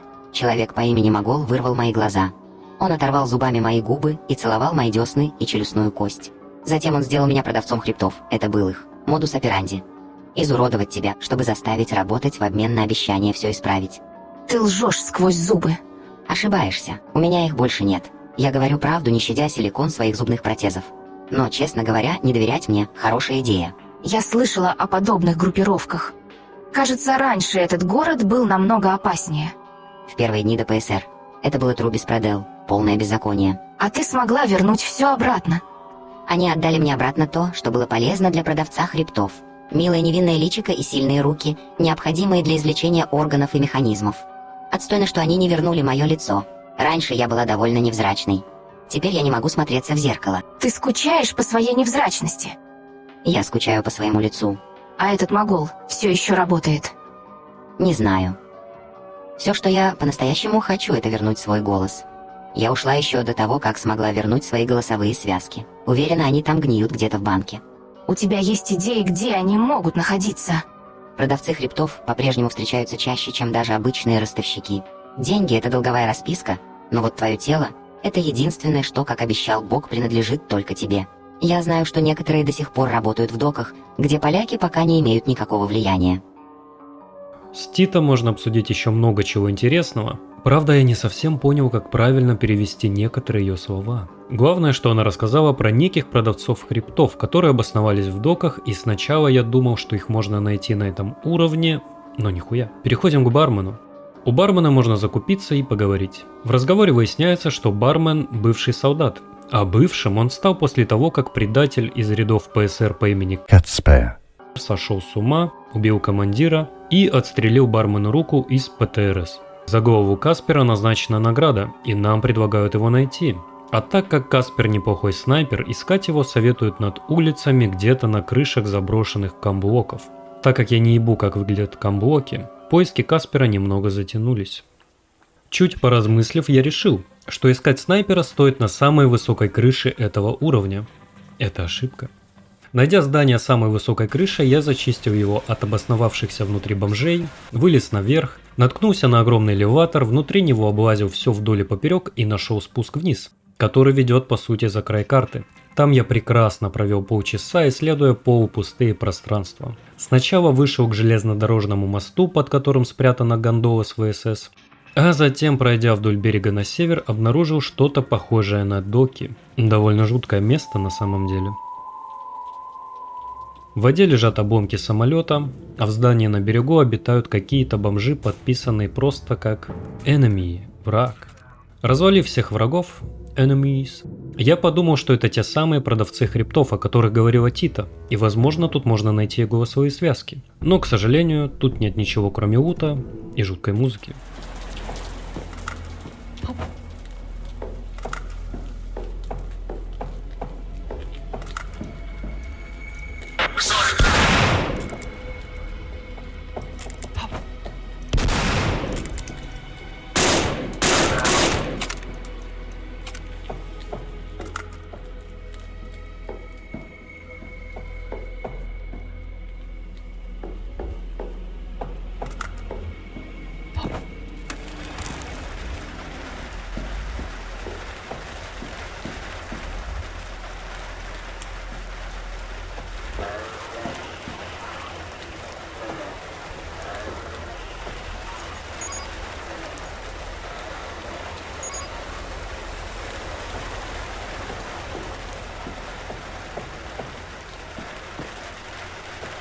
стрёмное пиздец загадочное место топ-5 страшных мифов GTA San Andreas. В итоге Каспер оказался совсем в другом месте, причем засел он вообще невысоко, скорее наоборот. И если вы открыли это видео, потому что не можете его отыскать, то это вот оно самое. Чтобы найти Каспера, нужно просто выйти со станции к статуе, спрыгнуть справа от нее на трубы и по ним, повернув сразу налево, спуститься на крышу здания ниже. На ее северной стороне есть еще одна труба, по которой можно спуститься на следующую крышу. И вот на ней у горящей бочки сидит этот раненый ебаклак. И с ним можно поговорить. Но к разговору с ним необходимо подойти деликатно, нужно следить за базаром. Потому что в противном случае Каспер либо умрет от ранений, либо вы не успеете среагировать на выстрел из противотанкового ружья в упор. При деликатных же ответах нас ждет интереснейший диалог. Однако для большего контекста сначала послушаем неделикатный вариант разговора. Ты же Каспер. Это он тебя прислал, не так ли? Кто? Не строй из себя дуру, мы оба поляки. Просто дай мне сначала попрощаться. Хотя бы это мне можешь позволить. Почему ты так легко сдаешься? Это конец, я проиграл, но ничего. Бог решил, что мне пора, и я благодарен, что она все еще у меня есть. Она прямо рядом с тобой, прямо сейчас. Здесь никого нет. Ты ее, может, и не видишь, но она рядом со мной. Это в метафорическом смысле? Нет. Тебе что-то мерещится? Мне многое мерещится, девочка, и все эти вещи реальны. И что это за вещи? Химические вещества и сигналы, проецируемые на лазурный дождь женщины, которую я когда-то любил. Она здесь, внутри и снаружи. Это ее последний подарок. Если никто другой ее не видит, почему это имеет значение? Ты общаешься с галлюцинацией. Другие люди не имеют значения. Она реальна для меня. Сгенерированная моим разумом или нет, неважно. В твоем разуме или в каком-то накопителе? Главное, что она со мной. Я мог бы дать ей большее, но я спокоен, что умираю, попытавшись. Мы проживем наши последние мгновения вместе. Как она выглядит? Синие глаза, дождь, белые волосы. И что она делает? Сейчас она ложится. Ее глаза цвета дождя, она тоже говорит. И что она говорит? Спокойной ночи.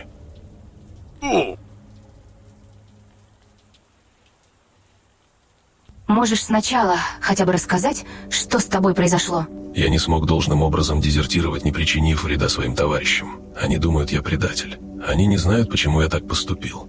Если ты не хотел их ранить, почему дезертировал?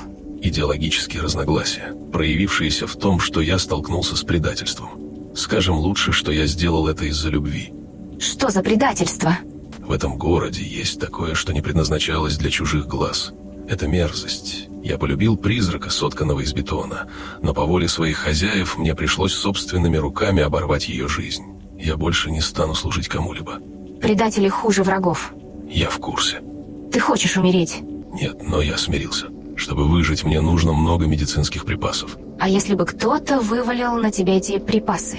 Ты бы с их помощью неохотно вылез из этого ступора. Возможно. Но меня манит в другое место, сладкий голос убаюкивает меня в сон. Ты вернулась. Я принесла аптечку. Ты? Зачем ты это сделала для меня? Почему ты хочешь, чтобы я остался в живых? Не видела причин позволить тебе умереть. У тебя добрая душа. Я верну тебе долг. Возьми винтовку рядом со мной. Это хорошая пушка. Куда ты теперь уйдешь? Кто знает. Я все еще в розыске, и у меня все еще есть цель. Если я выживу, я буду продолжать к ней двигаться. Это не жизнь, если я раб. Давай когда-нибудь снова встретимся.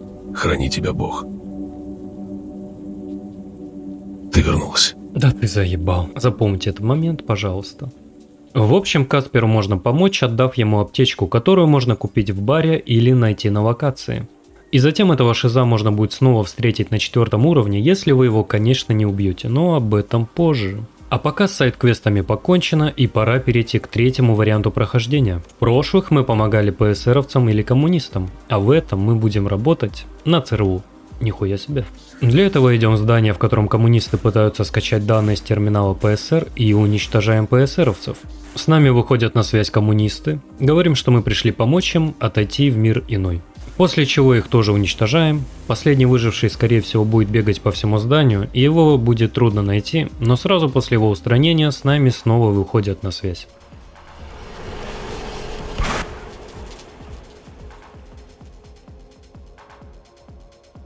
Ты проделала неплохую работу, не так ли, маленький психопат? Вынесла этих охранников вместе с коммуняками. Ты ведь необычный наемник. Это не твое дело. Ох, это не так. У нас везде есть глаза. Мисс Мрачный Жнец. И смерть — это наше дело. Что ты хочешь от меня? То, что у тебя получается лучше всего. Убийство псевдосолдат и псевдооктябристов. Я слушаю. Далее в диалоге нам выдают задание.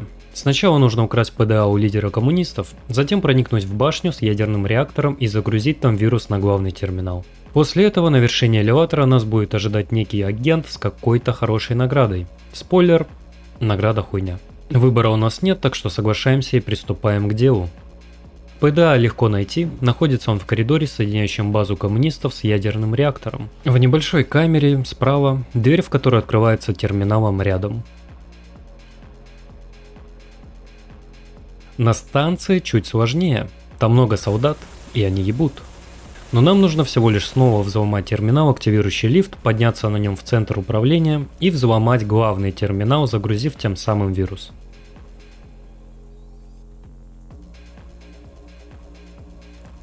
Затем убегаем и двигаемся к элеватору.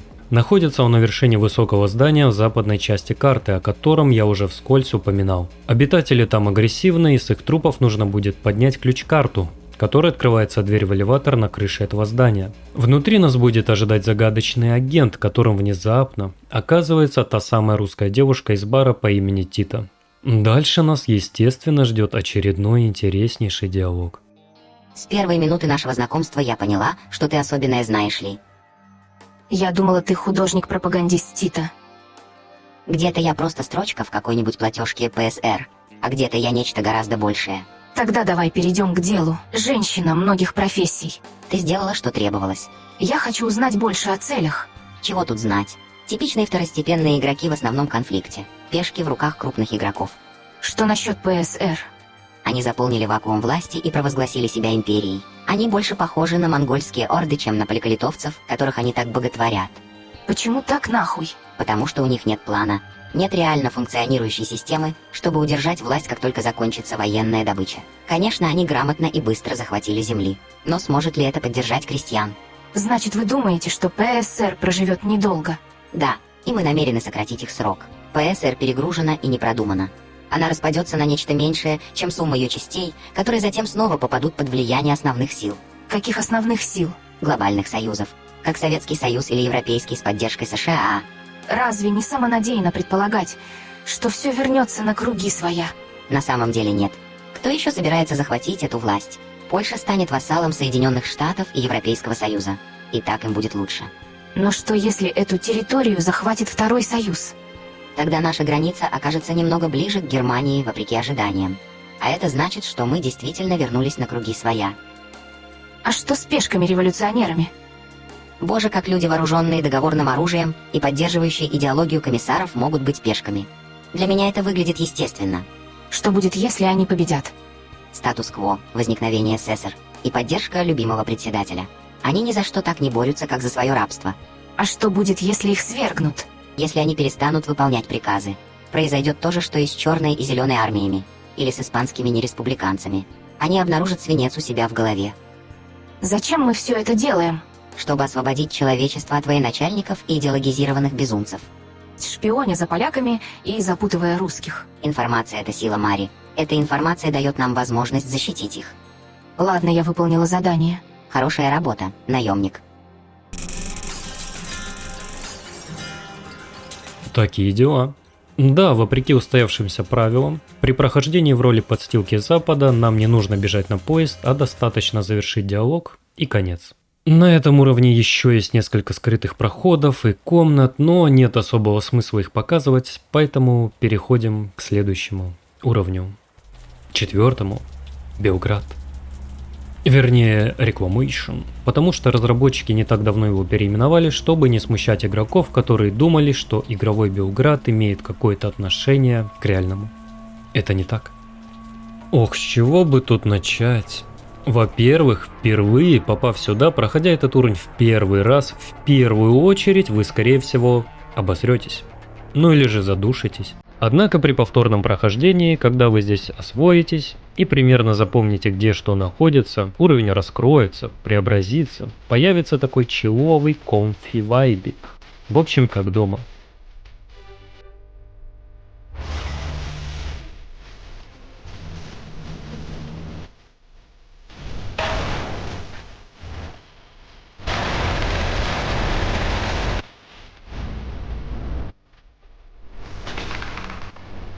Ну почти.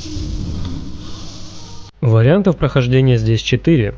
Хотя стоит их скорее назвать выходами с локации, потому что каких-то жестких ограничений тут нет. То есть сначала вы можете пойти по одному пути, а затем передумать и закончить уровень по-другому. За несколькими исключениями, короче, об этом чуть позже. Напомню, что на этом уровне поезд наш сходит с рельс, и главная задача, которая перед нами здесь стоит, это найти отсюда выход. Первый вариант прохождения можете глянуть в моем прошлом видео. Обязательно. Там мы наткнулись на какого-то мясного гомункула, который оказался непонятно светящимся шариком, захватившим все это здание и шатающим реальность внутри него. Мы с ним подружились, он помог нам отсюда выбраться и при этом оставил нас с кучей вопросов. Другие же руты более-менее раскрывают происходящее здесь события, хоть и подкидывая новые вопросы. И все это мы подробнее разберем в конце на 4-м варианте прохождения. Обо всем по порядку. Второй вариант прохождения самый быстрый, ленивый и неинтересный. Все, что в нем требуется, это найти на локации школу, пробраться в нее, отыскать внутри того самого мясного гомункула и убить его любым возможным способом. Локация сразу же полностью изменится. С уровня пропадут все противники, все звуки, вся кровь и различная криповая блевотина, даже небо исказится.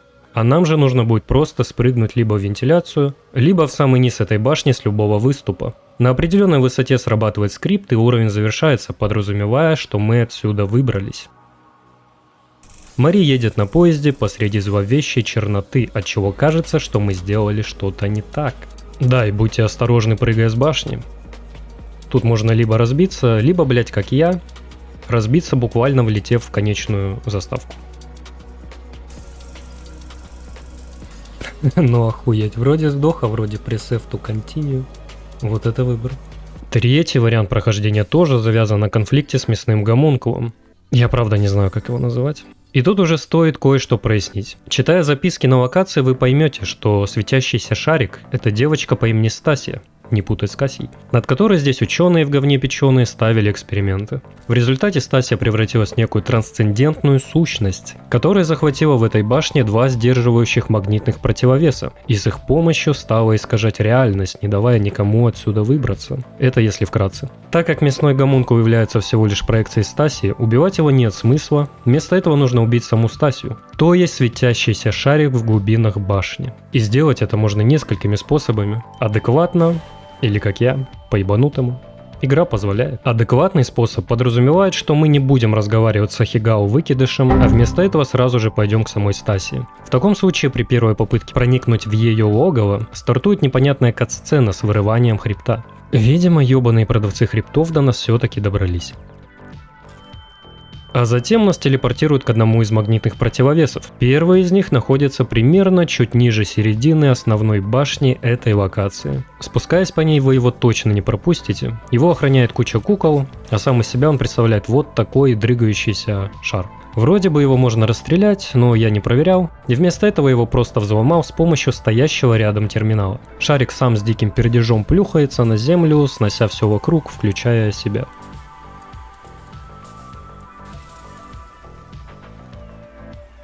Помянем. Далее снова пытаемся проникнуть к Стасии и опять видим ту же кат-сцену, после которой нас телепортируют уже ко второму противовесу. С ним чуть сложнее. Второй противовес находится в самом низу второй соседней башни, и нас телепортируют в самую ее задницу, то есть в тюрьму, набитую смотрителями, которые заточили здесь немногих выживших из команды зачистки. С выжившими нас ждет небольшой диалог. Эй, ты внизу! У тебя есть оружие! Ты должна помочь нам! Кто вы такие? Заключенные! Мы с парнями были в составе группы зачистки. Тебя ведь отправило командование, да? Ты должна вытащить нас отсюда! Нас собираются ликвидировать через час! Ликвидировать? Они тебе не сказали! Это башня станция жатвы. Как мне вас освободить? В следующей комнате есть консоли, управляющие основным противовесом. Если доберешься до них, сработает аварийный протокол, и мы сможем выйти. Потом мы поможем тебе. Надзиратели перебили весь персонал. Это наш единственный шанс. Зачем они это сделали? Башня автоматизирована. Противовесы управляют локальными магнитными полями. Ты ведь уже видела галлюцинации, да. Вещи, которых не должно быть. Она влияет на твой разум с помощью магнитных полей. Образы, которых ты не знала, всплывают в голове сами собой, верно? Да. Так башня и удерживает контроль. В следующей комнате один из противовесов. Он стабилизирован магнитным полем, и 3 терминала управляют этой стабильностью. Если мы выведем их из строя, возможно, выберемся. Хотя Бог его знает, не обрушится ли башня. Значит, если хотим выбраться... Освободи нас и помоги уничтожить противовесы. Это единственный способ остановить все это. Посмотрю, что смогу сделать. Освобождаем бедолаг и вместе зачищаем помещение с противовесом от смотрителей. Это будет непростой замес, особенно если у вас не хватает патронов. Если же вы зайдете сюда без телепортации с парадного входа, то смотрителей придется уничтожать в одиночку. И это, скажем так, немного сложнее. Далее снова взломаем терминал, вырубая тем самым противовес. После чего с заключенными бедолагами появляется новый диалог. Спасибо. Теперь мы свободны. Тебе ведь нужно отсюда выбраться. Второй противовес находится в здании в стороне от нас. Туда ведет мост. Что нам даст его разрушение? Это ослабит башню. Ее магнитные поля вызывают галлюцинации при попытках отсюда выбраться. Мы тебя догоним после того, как разберемся с оставшимися здесь смотрителями. Да, я чуть накосоебил с порядком выключения противовесов, отчего и вы не застрахованы, но этот порядок вообще ни на что не влияет, так что похуй. Закончив тут все дела, можно идти на жесткую разборку со Стасией. Однако перед этим стоит заручиться поддержкой. Правда, абсолютно бесполезной, блядь. Выходим из помещения с противовесом на улицу и спускаемся вниз по лестнице. Осматриваемся и находим полуразрушенный мост, преодолеваем это препятствие и внезапно в небольшом помещении натыкаемся на нашего старого знакомого Кацпера, которому мы помогли на прошлом уровне. С ним нас опять ждет интересный диалог. О, привет. Это ты как поживаешь, Мари? Что ты здесь делаешь? Ну, я кое-что ищу. Что именно? Одно место. А ты? Да, я тоже ищу. Не буду ходить вокруг да около. Тебе лучше уйти отсюда, Мари. Ты уже помогала мне раньше, но это башня. Мне одному суждено страдать здесь. Я это заметила. Но скажи, что ты знаешь об этом месте. Буду честен немного. Это просто всплыло в голове. Ты видела меня в плохом состоянии, так что не знаю, сколько ты вообще помнишь. Я помню, в твоей голове была девушка. Да извини, ты умнее, чем мои полуправды. Слушай, только не называй меня сумасшедшим, если я продолжу говорить, хорошо? Просто скажи, что знаешь. Девушка в моей голове. Я не знаю как, но она была загружена. У меня в голове был хаос, когда ты перевязывала меня, но сейчас мне лучше. Я не киборг, но после ее смерти. Кажется, сделали копию. Это может звучать безумно, но любовь делает с людьми странные вещи. Что она говорит тебе делать? Ну, сейчас она бегает вокруг тебя, держит руки у тебя на плечах, говорит, что ты красивая. Но для меня моя кара в том, чтобы вернуть ее. Это я виноват в ее смерти. Кацпер, люди не возвращаются. Я знаю, но я говорил с бывшими техниками Союза. Есть способ, есть место. Бункер. Бункер. Да, она говорит, что это ее дом. Она обнимает меня, когда я сплю, шепчет мне, говорит идти туда. И я в долгу перед ней. Ты знаешь, где он? Нет, вот почему я здесь. Я не глупый. Ты тоже здесь, это не случайность. Кого ты потеряла? Я не знаю. Но здесь еще есть надежда. Внизу. Нечто. Я видел его через окно и через сигнал. У него есть информация. И выход отсюда. Я ищу то же самое. Слушай, если оно не даст мне то, что нужно, я его убью. Мари, ты уже помогала мне. Пожалуйста, внутри будет опасно. Я не знаю, через что ты прошла, чтобы дойти сюда, но послушай. Если тебе нужны ответы, позволь мне туда пойти. Я не представляю особой ценности, но ты да. Ты помогла мне, когда могла и не помогать. Каспер, я уже знаю об этом. Ты там погибнешь. Ну, может быть, но пока нет. Я не совсем человек. Я носитель ее. Ты правда так сильно себя ненавидишь? Ех, нет, я просто знаю свое место. Я никогда ни на что не годился, понимаешь, но у меня есть винтовка и один глаз. И я умею их использовать. Мы прикончим это вместе. Ты уверена? Говорю тебе, это опасно. Ты даже не представляешь, кто я такая. Ну, если так, я займу балки, а ты, Пол. Просто не дай этому городу тебя проглотить. Ты уже и так много для меня сделала. В общем, Кацпер тоже ищет бункер, и он обещает помочь нам в схватке со Стасией. Хорошо. Возьмем стволы и пушки, вооружимся до зубов и пойдем на спецоперацию по ликвидации врагов Азлагора и Ферамира. Добро и позитив, ребята. Всех будем, ставить на колени, как в лихих 90-х, ребят. Противовесы мы уже отключили, поэтому проход к Стасии освободился от катсценочно телепортирующего замка. Мы проникаем в ее логово, и Стасия, видимо разглядев в нашем РПГ серьезность намерений, решает сначала пойти на переговоры. Ты пришла ко мне, Маари. Выпусти меня из этой адской дыры, я не твоя кукла. Нет, скорее, сестра. Между нами нет ничего общего. Я бы умоляла тебя передумать. Но ты говоришь, это не в первый раз. Некоторые вещи предопределены, и такой же будет наша следующая встреча. Ну все, тебе пизда. А, это холостой был. А этот, видимо, плюшевый. Короче, тут нужно как можно быстрее расстрелять большой шар с близкой дистанции, потому что на дальней он почти не дамажится. А Стасян спавнит ебучих кукол, которые вас заебучат.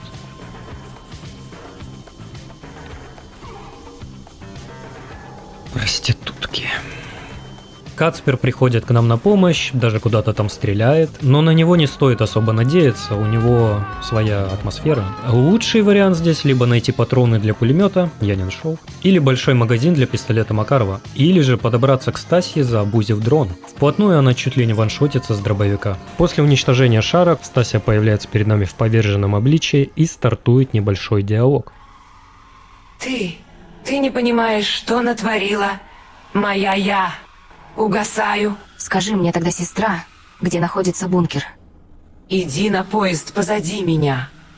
Он отвезет тебя к окраинам в пустыню. Вход в криовоеводстве глубоко под землей. Прощай, Мари. Это было весело. Отдыхай, жопа.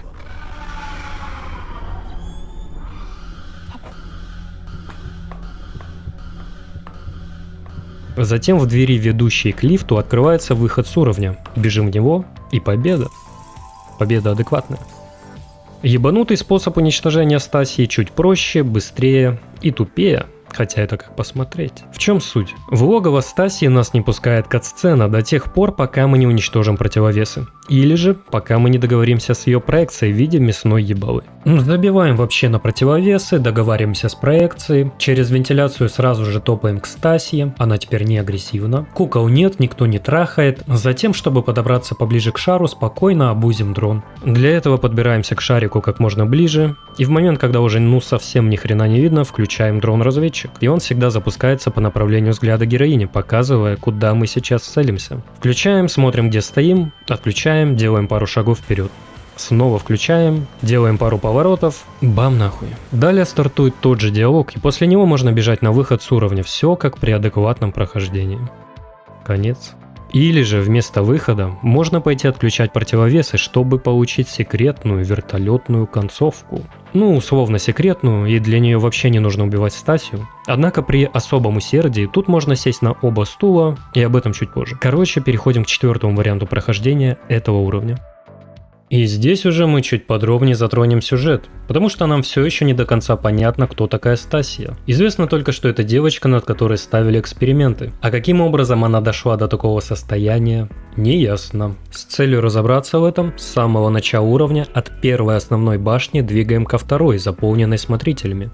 Они там жестко и шумно флексят посреди каких-то контейнеров, не пропустите. В конце этой аллеи находится здание, в которое можно пробраться. Внутри же нас ждет какой-то пиздец. Если на локации до этого вам было жутковато, то тут уже станет по-настоящему жутко. Потому что мы натыкаемся на какой-то полуразложившийся, полуживой, застрявший в говнине говорящий труп, после чего происходит что-то странное.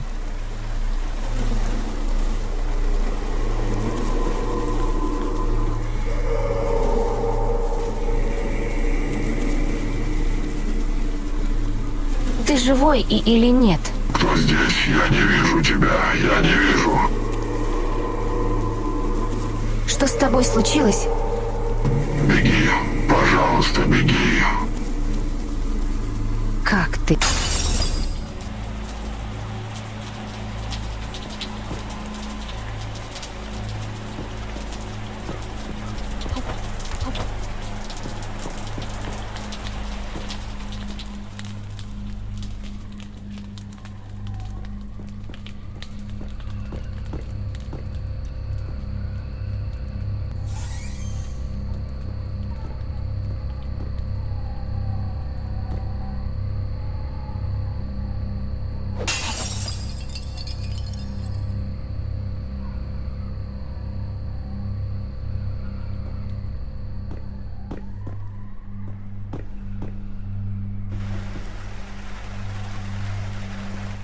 Попав через туалет внутрь непонятного здания, сразу же видим запертую дверь, ключ от которой лежит в комнате рядом. Путь к нему преграждает окунувшийся в воду оголенный провод, поэтому здесь нужно аккуратно подловить тайминг, когда провод прекращает искрить, добежать до ключа и вернуться.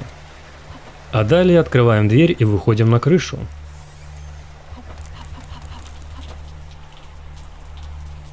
Тут нас будет ждать некая расплывчатая фигура. На самом деле это Стасия, с которой нужно поговорить.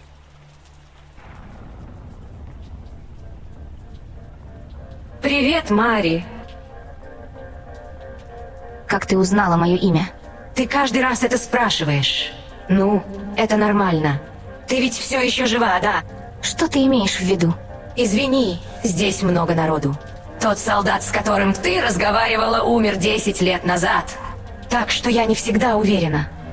Он уже был мертв. Он сейчас внутри.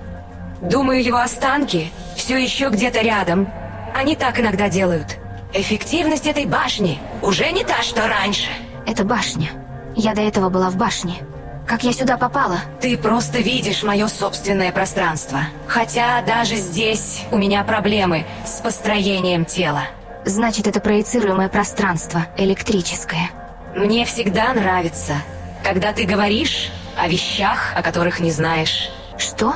Проецируемые пространства, электрическое, что угодно. Сколько часов назад ты пробудилась? Когда ты узнала что-либо об этих понятиях? У меня амнезия. Конечно, ты как всегда. Попробуй теперь ответить.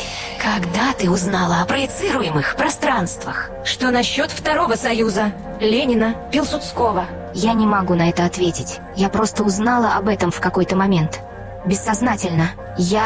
Что ты пытаешься сказать? И все же никакой информации о последних 20 годах или около того. Ты же только сегодня узнала о ПСР, не так ли? Что я? Ты не помнишь, не так ли? Когда ты узнала об этом, или о чем-либо другом? Ты просто знаешь это, верно? Хватит. Я думала, ты чему-нибудь научишься. Вот и все. Но, похоже, ты не учишься.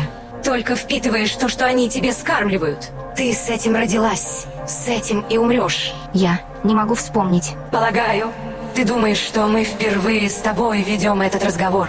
Я хочу показать тебе кое-что. Нечто, чего они не заложили в твою голову перед тем, как замертво сбросить тебя в канал. Замертво сбросить? Обычно они это так делают. По крайней мере, судя по тому, что я видела этими глазами. Оглянись вокруг. Видишь эти возвышающиеся башни? Вот как был создан этот город. Строительство до бесконечности. Все, кто находится снаружи этой башни, станут с городом единым целым. Никто на самом деле не решится это остановить. Кто-то может и поймет, в чем дело. Но люди будут вынашивать эту опухоль ради комфорта, пока тихо не уйдут в ночь. Это уже неизбежно, но это нормально. Мы с тобой похожи, даже если ты и забыла. Я буду удерживать твой разум до тех пор, пока солнце и звезды не исчезнут, пока пустота не потеряет свое название. Когда воды уйдут на глубину, ты найдешь меня там. Мне нужно найти бункер. Приходи ко мне в реальном мире. Найди меня в школьной больнице. И я тебя отправлю на полпути туда.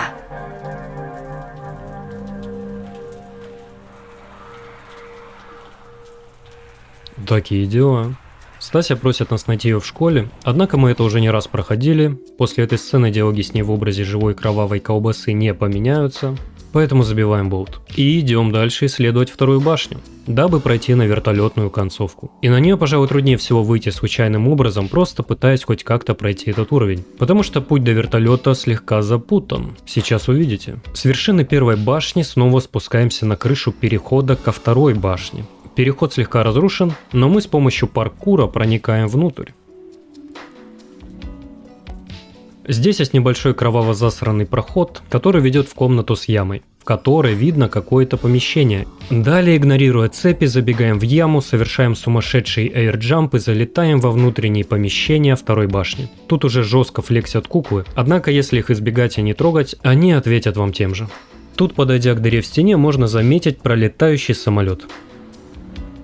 Интересные факты. Почитав записки на расположенных здесь терминалах, выясняется следующее. Во второй башне был расположен отдел аэронавтики. И тут ученые-инженеры пытались скрестить военную технику с биоматериалом, чтобы создать что-то типа живого саморегенерирующегося оружия. Буквально живые боевые вертолеты-самолеты вертосексуалы. И один тестовый экземпляр такого оружия находится в камере, до которой отсюда идет лифт. Чтобы его активировать, в этом помещении нужно взломать терминал безопасности рядом со статуей. Затем найти комнату, видимо, начальника всего этого отдела, взять со стола ключ, открыть им другую комнату с терминалом, запускающим лифт. Естественно, мы его взламываем. По пути еще собираем всякий лут, которого здесь предостаточно. Далее идем к лифту, вызываем его с помощью панели рядом, ждем, заходим и спускаемся на нем вниз. Тут нужно сразу запрыгивать повыше, вот на эту лифтовую балку, потому что по пути нас будет ждать смертельная бомбардировка куклами, которую таким образом можно избежать.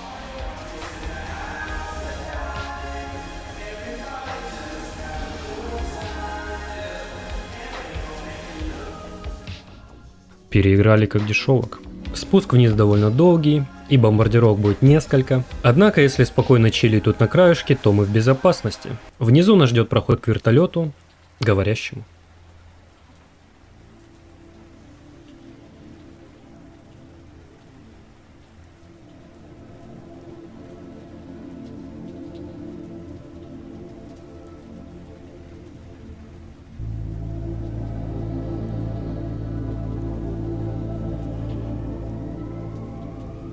Алло?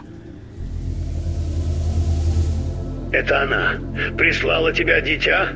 Она? Башня Стасия. Не она. С кем я говорю? Прошу прощения. Где мои манеры? Я старый священник, давно забывший свое имя. Меня крестили баптисты под именем Джон. Где ты? Второе послание Коринфянам, глава 4, стих 18. Когда мы смотрим не на видимое, но на невидимое, ибо видимое временно, а невидимое вечно. Значит, у тебя нет тела, которое я могла бы увидеть. Только эта оболочка. Джон теперь не то имя, которым меня называют, к сожалению. Сейчас я больше известен как Мильми-24, экспериментальный фознораторный кровь Евхаристии. Ахахах. Ты...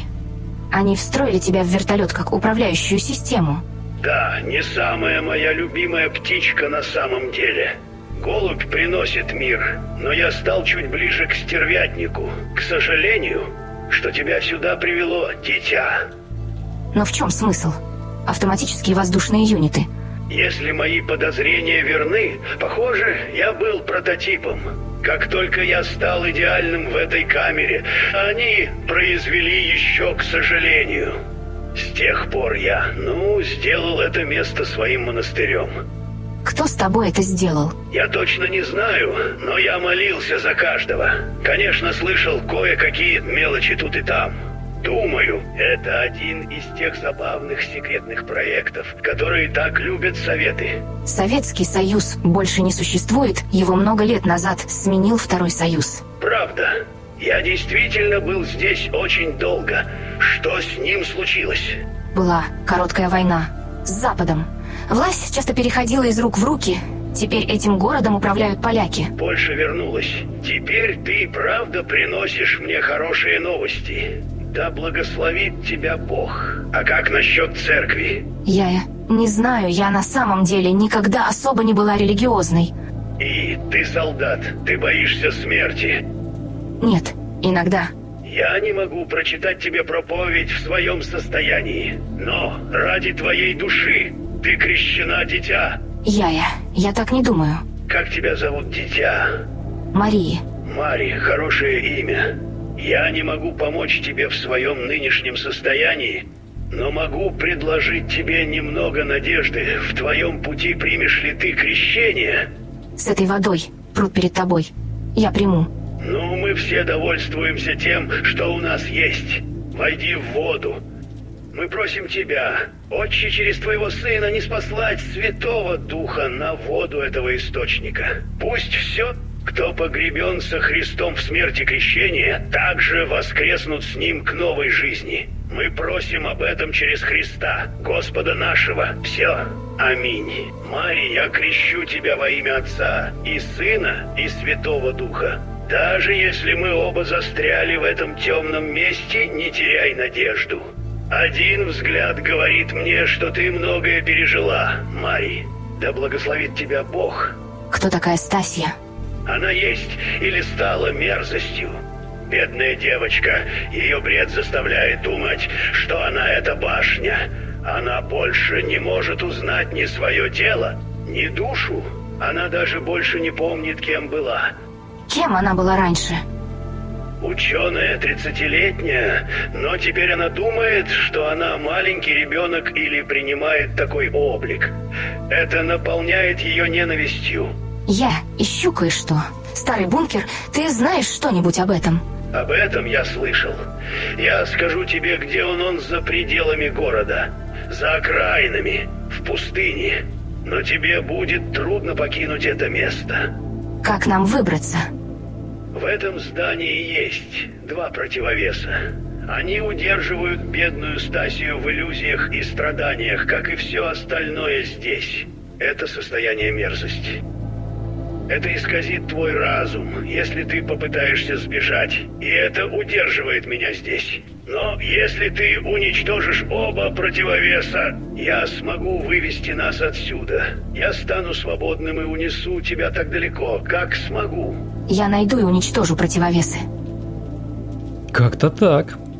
В целом этот диалог проливает свет на многие происходящие здесь события, однако не объясняет предыдущие слова самой Стасии и откуда она знает Мари.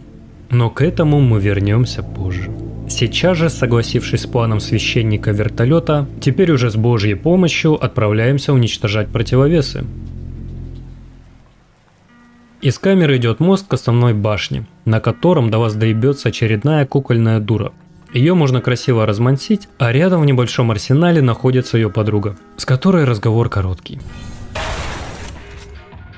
Обносим арсенал, выходим обратно и прыгаем в...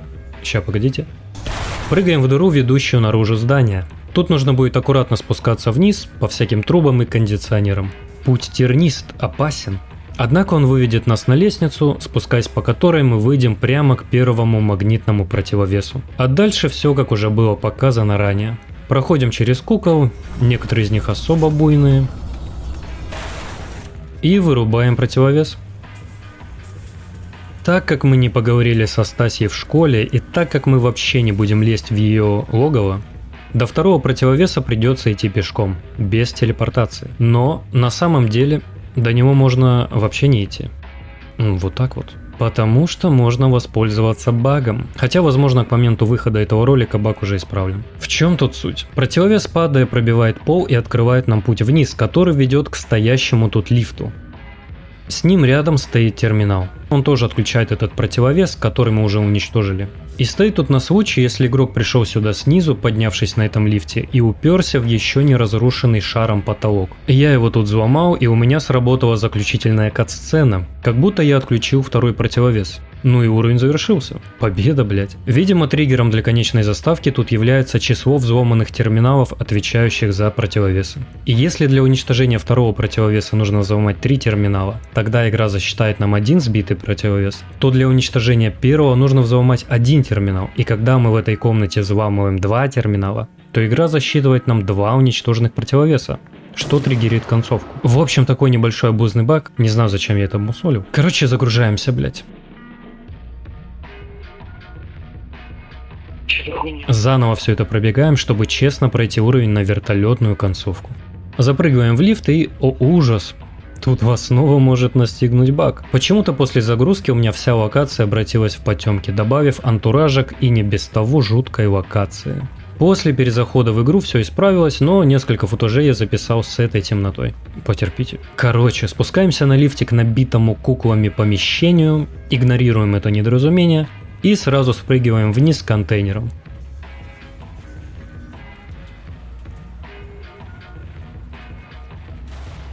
Тут можно найти пулемет, правда без патронов, и открыть небольшой шорткат в сейф-комнату рядом с проходом в логово Стаси. Туда нам не надо. Вместо этого бежим в кафетерий, расправляемся со смотрителями, выходим на улицу, снова расправляемся со смотрителями, о которых тут наконец-то стоит немного поговорить. Смотрители или надзиратели очень непредсказуемые противники. Вернее, они ебаные соники-суперёжики, которые как скотины после смерти, чтобы нам не достались патроны, расстреливают весь свой боезапас. И это расстреляние может задеть как игрока, так и других противников. Причем раньше в трупах смотрителей патроны оставались, но разрабы это пофиксили.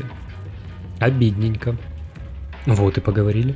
Зачистив улицу, поднимаемся по широкой лестнице. Тут стоит выйти снова к разрушенному мосту и заскочить к Кацперу, потому что у него там расположена точка сохранения. Сохраняемся, выходим из убежища Кацпера, видим на развилке лестницу, поднимаемся и поворачиваем направо. И сразу натыкаемся на вход в комнату с противовесом. Парадный вход. А это значит, что нас тут будет ждать куча смотрителей. Бой с ними, как я уже говорил, не из легких. И тут лучше всего кемперить их у двери, отстреливая по одному. Или по паре, как получится. Зачищаем помещение, освобождаем выживших. Вот и все. Нам осталось только взломать тут 3 терминала, чтобы отключить противовес и закончить наконец-то этот уровень.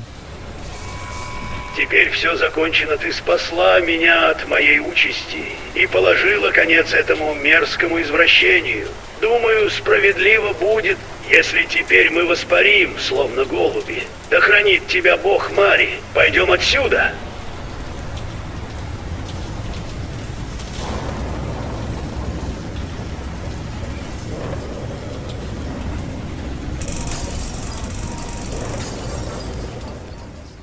Ну, это победа. И из всех вариантов прохождения это, пожалуй, самый лучший, потому что мы избавляем Стасию от страданий, башня обезврежена, все живы, счастливы, а ответы на оставшиеся вопросы остается искать уже только в самом бункере. Как по мне, это самый интересный уровень в игре, пока что. Интересный как в плане геймплея, так и сюжета. Секреты здесь, если их можно так назвать, конечно, имеются. Но начнем с возможности чуть-чуть объединить концовки, хоть и чисто формально. Конечные заставки от этого никак не поменяются. Во-первых, тут можно убить Стасию, затем вернуться поговорить с вертолетом, пойти отключить противовесы, и мы как бы улетим отсюда, выполнив сразу 2 задачи. Но это только при условии, что вы сначала поговорите с вертолетом, а потом уже отключите противовесы. Если наоборот начать с их отключения, оставив вертолет на потом, то после разговора с ним ничего не произойдет, концовка не появится, а при попытке взломать второй терминал глючного противовеса у меня вообще на экран выдала ошибку. Впервые за всю игру. Победа.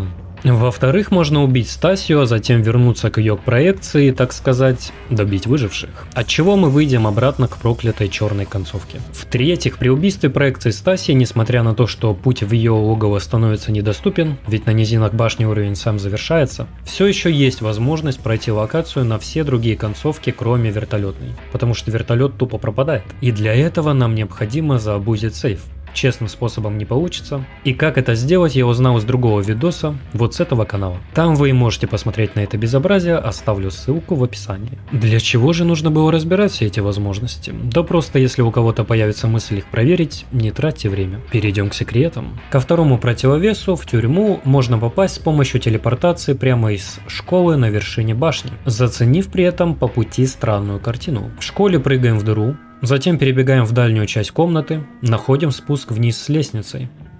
Тут есть один из выходов за текстуры, но мы спускаемся еще ниже и попадаем в какое-то странное место, в котором происходит что-то странное.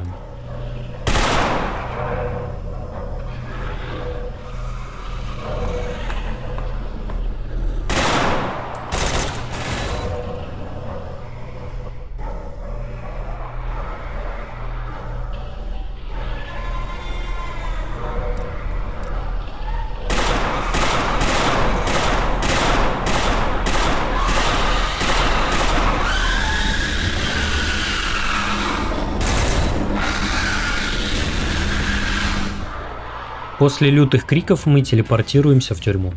Не совсем секрет, но я про этот ход узнал снова из-за видео на другом канале, тоже оставлю ссылку. Далее на локации есть второй выход за текстуры, который находится уже на нижнем уровне башни, около лестницы, ведущей снизу к первому противовесу. Тут еще небольшой звуковой баг, с которым можно потрахаться, поиграться.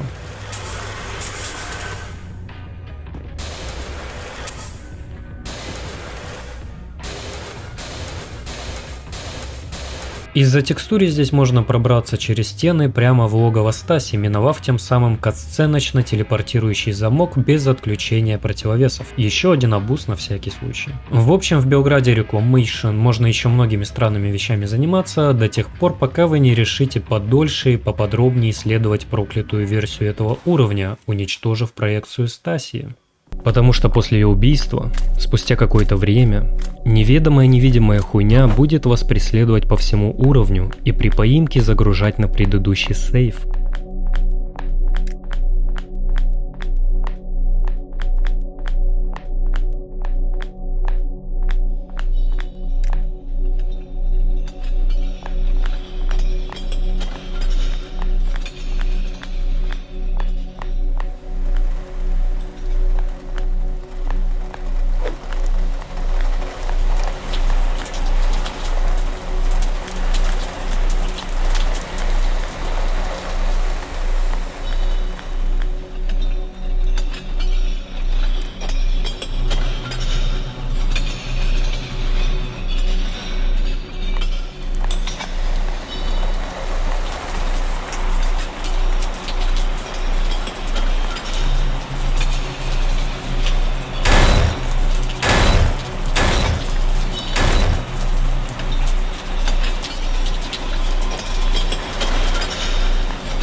Все, больше я тут не играю.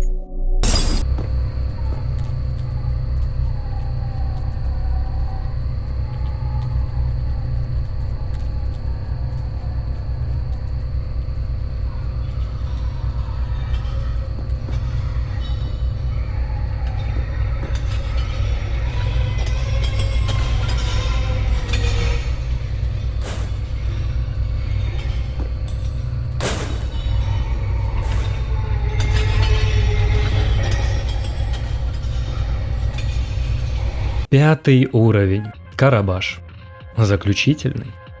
Тут уже просто невероятный уровень вариативности в прохождении, целых 5 концовок, хотя по сути 4 из них можно объединить и выделить всего 2 основных. Мы так и сделаем. Чуть запутано, но сейчас во всем разберемся. Локация состоит из 3 обособленных зон, на которых главная наша задача запустить поезд и поехать дальше. И в первой зоне, насосной станции, это можно сделать самыми разными способами, о которых я рассказал в предыдущем видео. Блять, то есть уже в этом видео, в самом начале. Единственное, что мы не затронули, это возможность уплыть отсюда на барже. И такой круиз — это просто ужас нахуй. На барже можно доплыть к Дом-Культурограду, а дальше нам нужно добраться до фабрики. Однако по прибытию к Дом-Культурограду вы обнаружите отсутствие поезда. Ну ладно, в чем проблема? У нас ведь есть баржа, на которой можно доплыть и до фабрики, верно? Ну да, плывя сквозь землю, вы успешно доплывете до фабрики, а затем удачи вам, блять, найти подъем на нее. Потому что фабрика здоровая, и основной там движ происходит на ее как бы средней высоте, а приплываем мы к ее подножию, и лестницы здесь я не нашел. Да и просто добежать до нее — это уже невероятная духота. Хотя, конечно, вы можете залезть повыше на дроне, но это все-таки абуз. Короче, пиздец.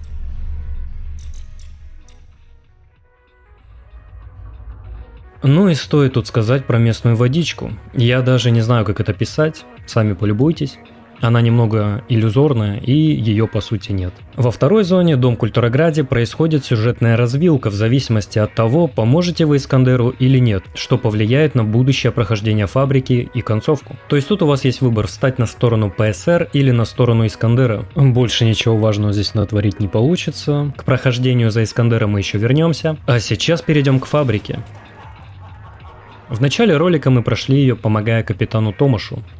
Поэтому сейчас рассмотрим имеющиеся альтернативные варианты ее прохождения за ПСР. Как вы, конечно же, помните, на фабрике происходит конфликт между командиром ПСР Томашем и его подчиненными. В чем его суть, нам рассказывается сразу по прибытию сюда. Можете чуть перемотать видос обратно, если забыли, в чем тут дело. Стоит лишь рассказать подробнее про Калину и местного священника, которого мы ранее проигнорировали. Систему жизнеобеспечения, запертой внутри Калиной, можно найти в огромном помещении рядом с лабораторией Ирены. И эту банку можно взломать, если очень сильно постараться, или же, как я, заебавшись загуглить пароль. Ну извините. Сам пароль очень длинный, и при этом он является посланием для Ирены, из которого становится ясно, что Калина уже сама хочет уйти из своего заточения на покой. После взлома на экране появляются какие-то жутковатые видения, и больше ничего не происходит.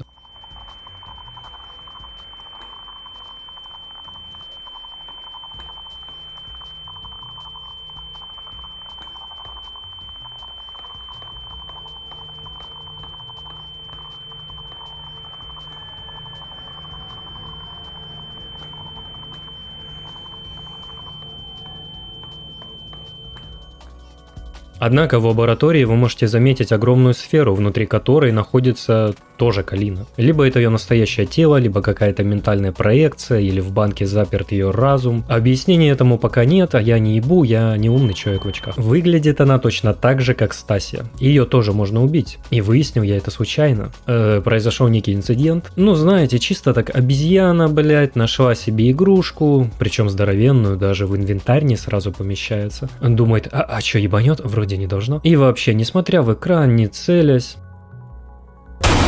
ебанула прямо в Калину. После убийства снова появляются те же видения, а Ирена истерит из-за смерти ее сестры. Я ничего не делал. Попытки выйти на контакт с Иреной внезапно обречены на провал. Стерва, она ваншотит. И если Ирену убить, неважно, какие улики вы собрали или что сделали с Калиной, на собрании Томаш выставит смерть Ирены как самоубийство, закроет программу по созданию конвертчиков, предложит Бальтазару помириться, объединить усилия и вместе отправиться воевать в Кривовоеводство. На что Бальтазар согласится. Мы же окажемся на пустыре в полном одиночестве рядом с нашим завершающим уровень поездом. Такая вот примирительная компромиссная концовка. Далее переходим к священнику. К нему за подсказками в поисках улик нас отправляет Томаш. И вид этого священника оставляет желать лучшего. По описанию в тексте из-за ужасных ожогов священник представляет из себя кучу обгоревшей плоти. По внутриигровому же виду, ну такой типичный для этой игры NPC хз. В разговоре с ним действительно можно получить наводку на улики против Ирены и Бальтазара, однако, если поговорить с Иреной, то она намекает на некую похотливую связь между Томашем и священником и советует нам проверить личную комнату этого обгоревшего. Так и делаем, и выясняются интересные подробности из найденных тут записок. Священник на самом деле... То есть женщина по имени Зузанна. В детстве после смерти ее родителей Зузанну приютил и воспитал у себя в церкви настоящий священник по имени Джон. Затем на деревню с этой церковью напали красные, сожгли там все, убили Джона, а Зузанна, видимо, чуть поехав крышей, решила полностью подражать его личности, копируя все манеры и выдавая себя за него, чтобы, как она пишет в своем дневнике, таким образом хранить Джона в живых. Ебанумба. Эта информация вместе с найденными в комнате бинтами для перевязки груди являются первой уликой уже против Томаша. Вторую можно найти, прочитав записку рядом с Иреной. В ней выясняется, что Томаш специально отправляет солдат Бальтазара в самое пекло, отчего их потери значительно выше, чем у других солдат. Третью же улику можно найти в Томашевской комнате. Как туда легально пробраться, не убивая Томаша, я, к сожалению, не понял. Дверь заперта, а ключ от нее можно подобрать только с его трупа. Поэтому, осмотрев местность и заметив балкон в его комнате, я залетел туда на дроне. Внутри находим записку, из которой выясняется, что Томаш все знает про Зузанну. Его отряд подобрал ее на руинах той сожженной деревни, и так как Томаш, побитый минометным взрывом и заново собранный киборг, схожая с Зузанной травмированность заставляет его испытывать к ней некие чувства. Похоть это или нет, Томаш пишет про сердечную боль, хуй его в общем знает, это наша третья улика, с которой на собрании можно выступить против Томаша. Так и делаем. Важно собрать все три улики, иначе ничего не выйдет. Вываливаем на собрании всю правду, Томаш с нас в ахуе, у Зузаны начинается истерика, в которой она продолжает отрицать реальность и называть себя Джоном. В итоге принимается решение продолжить работу Ирены по созданию конвертчиков, Бальтазар принимает командование, а Томаша с Зузаной казнят. И в конце нас ждет заключительный диалог с Бальтазаром. Все кончено, да. Спасибо за помощь, чужак. Теперь мы свободны от моральной тирании. А обязательно было их казнить? Не лей слез по предателям. Такова печальная реальность войны и жизни. Власть в вакууме — это власть, которую нужно завоевывать ради будущего. Если бы все действительно зависело от меня, ничего бы этого не случилось. То есть, ты хочешь сказать, если бы мне дали власть с самого начала, Бальтазар? Умно. Мы переключили стрелку, это твоя награда. Используй поезд за своей спиной и доберись до Кривоеводства. Может, там и встретимся. Но будь осторожна. Там настоящий ад. Я сообщу своим братьям, чтобы они приняли тебя и помогли, когда прибудешь. Они сделали нечто подобное со своим руководством. Не нужно ходить вокруг да около. Ответ в том, что ты думаешь, и он спас многие жизни. Эти люди теперь вернутся к своим семьям, как и мои.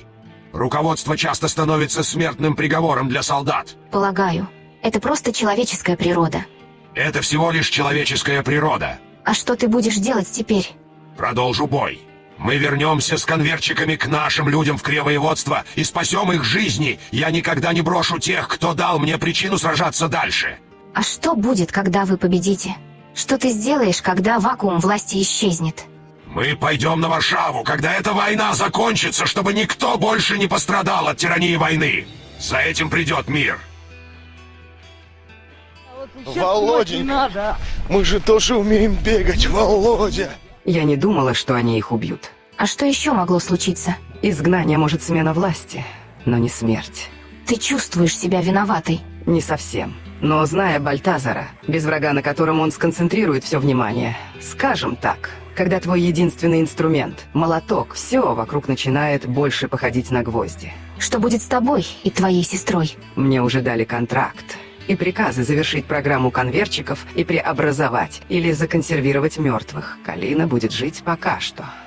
Но Бальтазар знает, что из-за этого я у него на крючке. Полагаю, я буду продолжать работать, пока мы с ней не станем живыми излишками военного времени. Тогда от нас избавятся.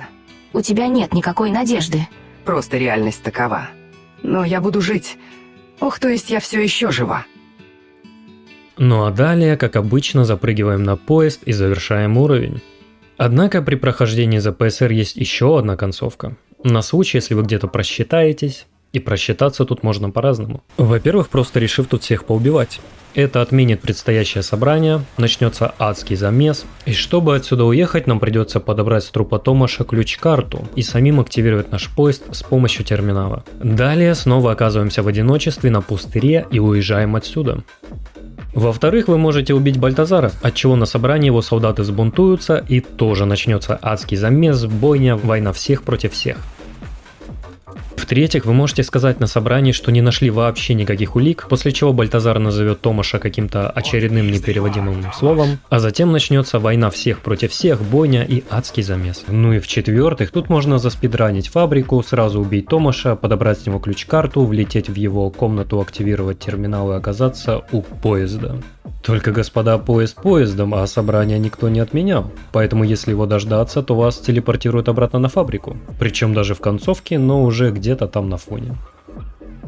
Нахуй я это проверял? Но кроме этого, есть еще куча вариантов исхода событий, связанных с убийством кого-либо из местных важных персонажей, не только Ирены, на случай, если вас вселился демон. Начнем с устранения всех главных шишек по очереди, желательно скрытно. Встали смирно, достали ножики. Да начнется мясо. Че ты ждешь? Режь нахуй, режь его!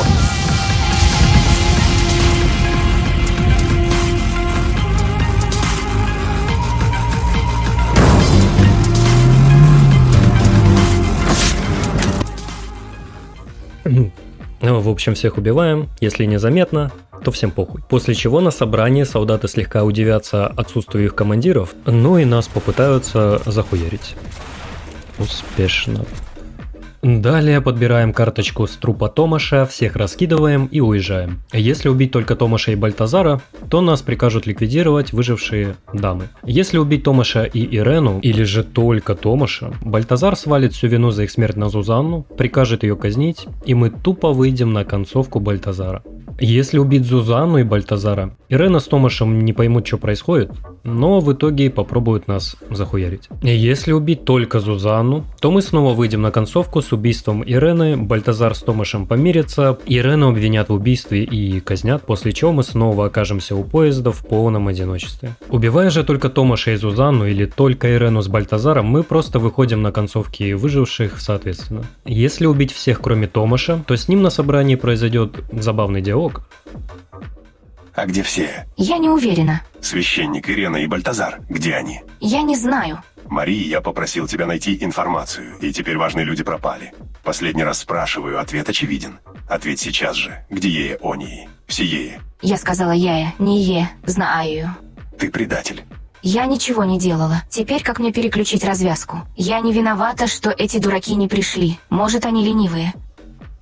Тебе пизда. После чего придется снова со всеми воевать. Если убить всех кроме Бальтазара, то у него тоже сгорит срака. Ты животное! Что, блядь, с тобой не так? Убиваешь представителей ПСР! Убиваешь моих товарищей! На кого ты на самом деле работаешь? На тебя. И он прикажет нас ликвидировать. С дамами чуть иначе. Если убить всех кроме Ирены, то она, конечно, скажет, что мы как бы конченые, и нам тут больше не рады, но все равно отпустит без адского замеса, переключив развязку. Если убить всех кроме Зузанны, то на собрании мы возьмем ее в заложники и выйдем на концовку с, пожалуй, самой худшей кармой, но тоже без адского замеса. Я и одна здесь. Где Томаш? Ирена, Бальтазар. Я сняла оковы бюрократии с этой фабрики. Тебе стоит меня поблагодарить. Не еет. Томаш не еет, как ты могла. Ты и других тоже убила. Меня не волнуют местные разборки. Скажи мне, как переключить железнодорожную развязку. Или все вы будете следующими. У тебя 10 секунд. Хорошо. Я прикажу солдатам переключить поезд. Да спасет Господь твою душу. Ты... Заткнись. Томаш. О, Томаш, почему? То, что ты сделала, не будет прощено без покаяния. Из тебя вышел хороший заложник. И теперь ты собираешься просто оставить меня здесь. Да, твоя религия ведь и свет, и путь, верно? Вот и найди свой путь назад. Да простит Господь тебя, Мари. Твой циинизм станет твоим концом. Ты не понимаешь, через что я прошла. Всего хорошего. Какой-то ужас. Вот и все варианты. Почти. Я для наглядности хотел тут еще накатать полную схему всех возможных исходов, но по сути... Нахуй надо. Я заебался. Поэтому вместо этого поглядим на последний вариант, так сказать, гачемучи концовка. И для ее достижения нам нужно устранить главную причину всех бед и конфликтов. Либералы спокойно. Женщин.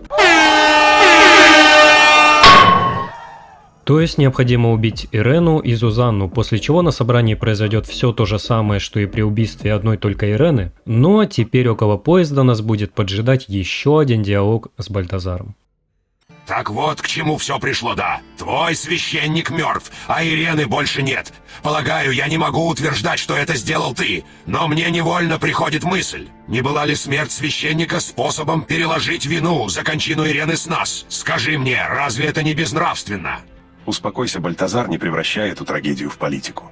Твоя Ирена убила нашего капеллана. И ты веришь в это, а не в то, что это сделал этот самый пришлый, которого ты нанял? Это кажется наиболее вероятным. В вещах Ирены была найдена предсмертная записка. И если бы мы ее не нашли, я бы решил, что это сделала Мария. Но это маловероятно. Я этого не делала. Во что мы превратились, Бальтазар? Ссоримся-деремся, как звери, хотя все служим одной цели. Пора положить этому конец. Если в тебе еще осталось хоть капля человечности, я скажу так. Мы должны найти мир. Я, к сожалению, вынужден согласиться. Но что ты предлагаешь? Ведь именно твоя упрямость все это и породила. Дай клятву в своей поддержке мне. И я позволю тебе использовать уже созданных трупов-конвертчиков. Но с Иреной или без нее мы больше никогда не будем производить новых. Думаю, это справедливо.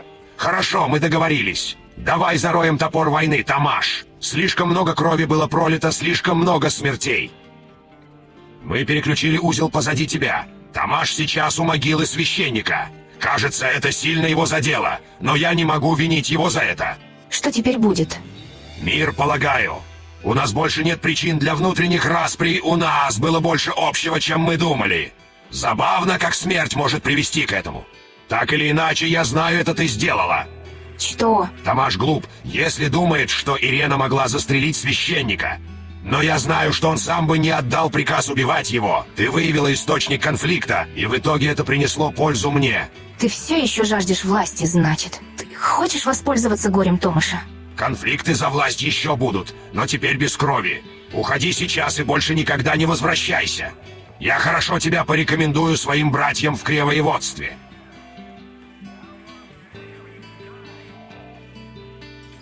Такие вот истории, и у нас остается только второй основной вариант прохождения этого уровня уже за Искандера. Мы уже на финишной прямой. Как вы, конечно же, помните, Искандера Джугашвили мы впервые встречаем в Дом Культурограде. Этот город населяют культисты, обожествляющие Советский Союз. Поэтому Искандер хочет здесь найти доказательства того, что он реальный потомок Иосифа Сталина. Чтобы местные вооруженные красные фанатики согласились за него воевать и вместе с ним поехали захватывать власть в Москве. И чтобы ему в этом помочь, все, что нам нужно, это проникнуть в местную святыню, Зал Новолуния, или же Зал Нерожденной Луны, но это звучит не очень, и выкрасть оттуда оригинальную копию сталинской родословной. При этом ни в коем случае нельзя идти разговаривать с командиром ПСР, иначе Искандер решит, что мы его предали. Пробраться в Зал Новолуния можно несколькими способами. Первый вариант — это пройти тест на ресепшене в университете, который докажет, что мы истинный коммунист, и следовательно нам можно доверять, и нас можно пустить в эту святыню. Правильные ответы подсказывает оторванная голова андроида в магазине аугментации тут рядом. Пройдя тестирование, поднимаемся на лифте. Правда, у меня здесь случилось что-то очередное странное, и лифт спокойно работал и без теста. Просто зашел, поднялся, всем похуй. Второй вариант — это пройти к залу через магазин аугментаций, во внутренних помещениях которого есть тайный проход в нужный нам зал. Пробравшись внутрь и раскидав по пути охрану, спускаемся к колоннам. Двигаем чуть дальше и подходим к копии родословной. Рядом с ней сразу же появляется Искандер и начинает с нами разговор. Значит, вот оно, да. Звучит так, будто ты почти разочарован. Нет, я поражен. Я прошел долгий путь ради этого, Маари. Я ведь действительно стер все остальные имена с этой схемы, не так ли? Что сделано, то сделано. Нет, ты думаешь, что я сожалею, но нет. Я последнее, что от этого осталось. Ну, а что ты теперь будешь делать? Кровопролитие. Ах, ты знаешь. Ты действительно помогла мне. Отсюда мы можем сделать этот мир правильным. Мне просто нужна эта ключ-карта. Запомни это. Дай мне насладиться этим моментом. Подожди, ты это слышишь? Что? Tighten your seatbelts. We want you a Hollywood action-packed movie. One hell of a movie. Super tough soldiers on the mission. Deadly commandos. Pursue. Jesus. Super deadly on the run. Don't miss it. Watch this. Warrior. Are you crazy? Super deadly. Super mafias on the run. One hell of a fighter. One hell of a movie. What's happening? What the fuck? Значит, вот оно. Ну охуенно. Ну вообще охуеть. Ебучие повторы диалогов. Короче, не советую заходить в зону поражения этого любителя накручивать свой дрын. На нас напали поляки, поэтому сразу выбегаем из зала Новолуния через проделанную взрывом дыру. По пути Искандер кричит нам бежать на станцию, коммунисты кричат «Ура!» где-то тут рядом. Слышны взрывы, выстрелы и звуки лютого экшона. Бежим на станцию, попутно отстреливаясь от неприятелей. Тут даже герпетологистка вдруг решает кого-нибудь захуярить. Благо не нас. Подбегаем к станции, там нас ожидают красные вместе с очередным диалогом.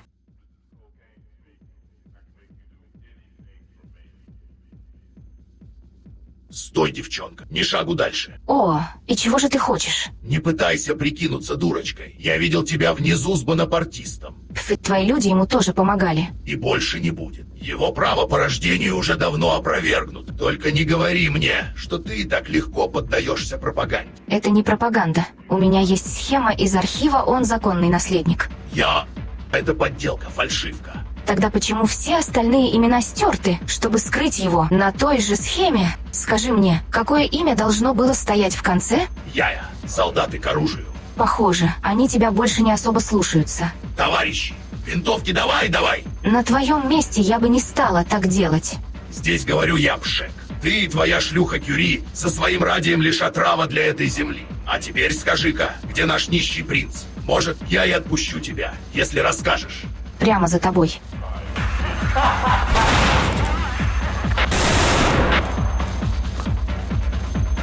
Ха-ха-ха. Ты видела, как его голова покатилась, господи. Не слишком радуйся. Мне еще нужно выбраться отсюда. Ну, тебе повезло. Тебе же нужно переключить стрелку, верно? Криочетотом. Я переключу ее здесь, но есть еще одна на фабрике, которую захватили поляки. А поезд довезет меня туда. Разумеется, именно туда я и направляюсь. Теперь да. Я предпочту идти одна. Мне не нужна твоя помощь.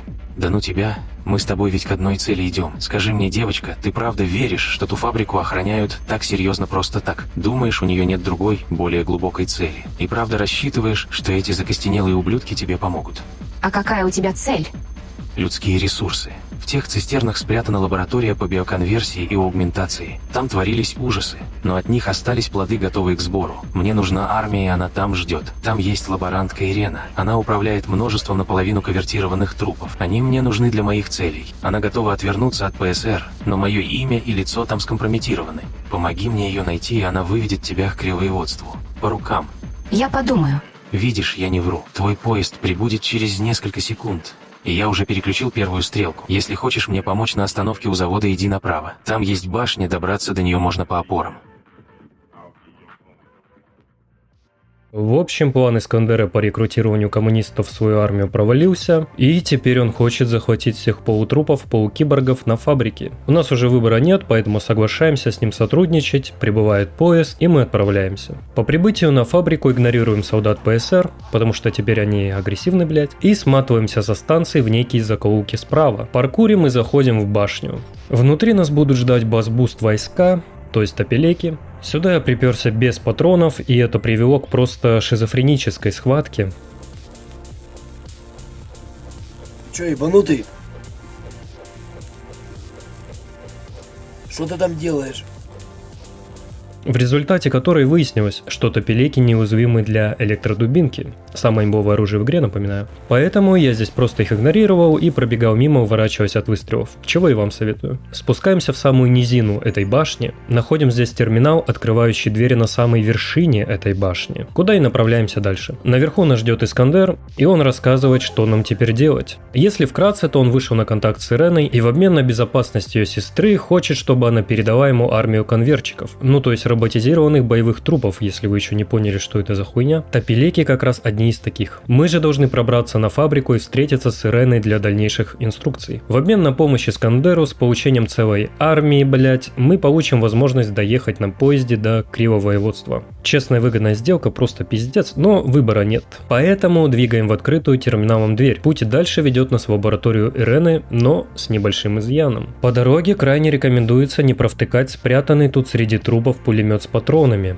Он нам очень пригодится, потому что дальше мы выходим к хранилищу тех самых конвертчиков, которое из себя представляет огромный паноптикум с огромной воздушной турбиной на днище и с огромным количеством топелеков, проживающих здесь, которые, естественно, будут нам очень рады.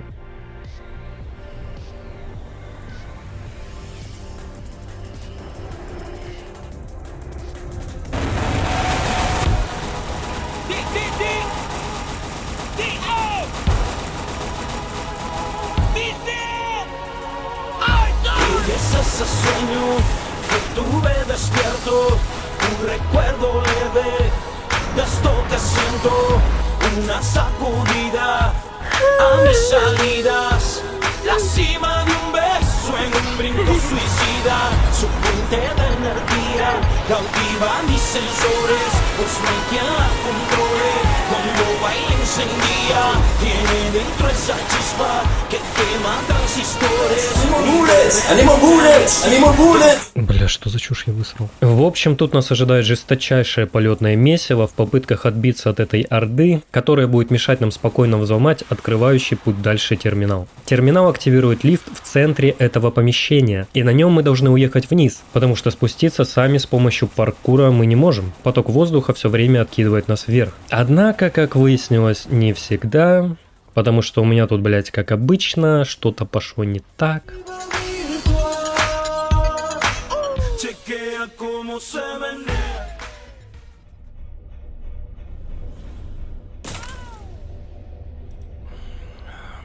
Ну он, блядь, сломался, что ли? Я не понял. И да, он сломался.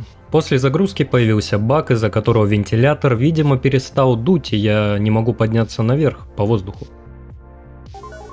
Думаешь, я не заметил, чем ты тут занималась, блин? Но похуй, нам так даже лучше, потому что теперь можно легко спуститься вниз, не взламывая лифт, не сражаясь с топелеками, просто цепляясь за выступы. Но даже при таком спуске нужно соблюдать осторожность, быть внимательным, следить за своим здоровьем, а не ебланькать, как я. Боже. Аккуратно спустившись вниз, идем вдоль всяких труб, по пути паркурим и через дыру в стене проникаем наконец-то в лабораторию Ирены. С ней нас ждет диалог, предпоследний, блять, в этом видео. Это был спойлер. Слушаем. А ты кто такая? Меня послал. Красные, да. Удивительно, что они решили выйти на связь именно сейчас. Сейчас ведь опасное время, понимаешь? Со вторым союзом творится, черт знает что. А поляки здесь только что потеряли кучу людей. Все на взводе, понимаешь? Почему?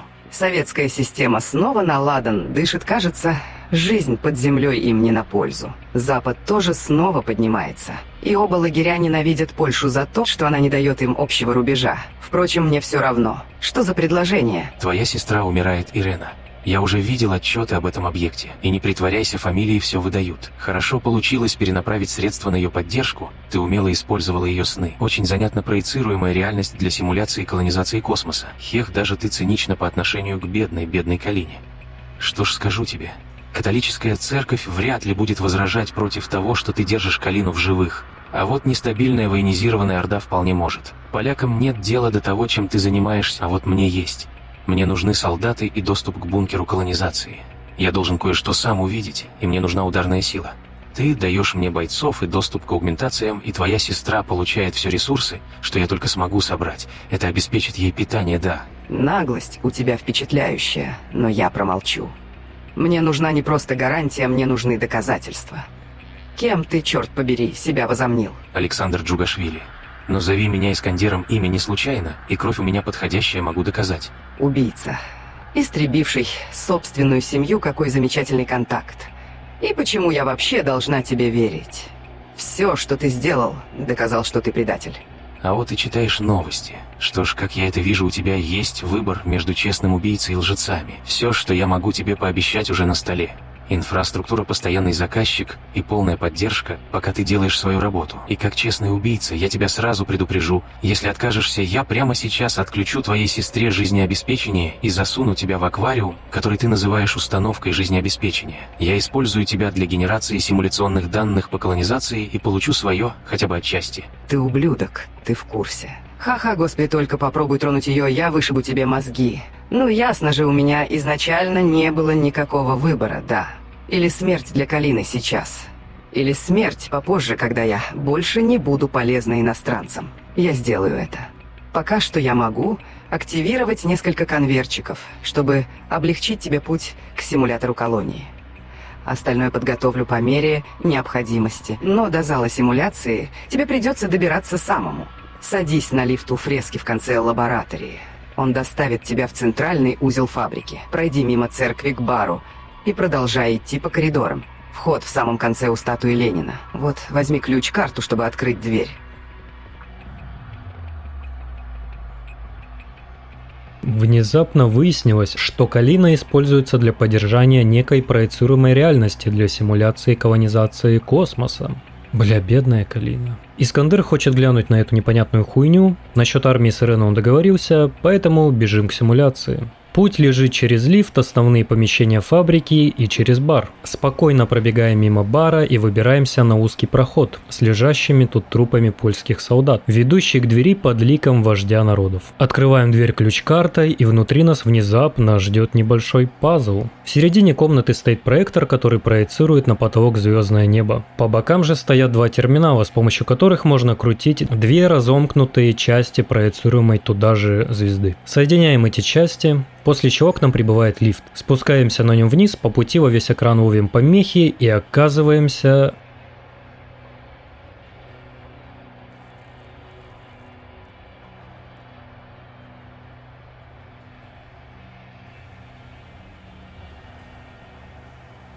хуй пойми где. Ну, вроде бы похоже на проецируемое пространство симуляции для колонизации космоса. Далее выходим на длинный мост, чувствуя в душе зловещее ожидание чего-то неописуемого. Ведь мы уже так близко к концу и находимся в таком невероятном месте. И да, происходит нечто просто невероятнейшее. Ведь по звуку лопастей и еще какому-то пердежу мы понимаем, что сейчас будет схватка с легендарнейшим противником.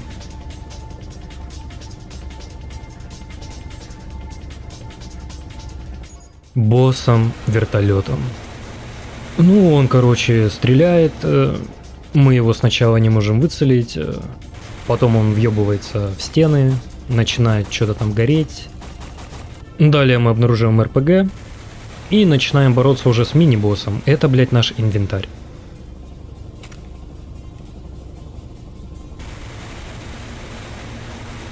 Попустив этого лоха, красиво сбиваем вертолет.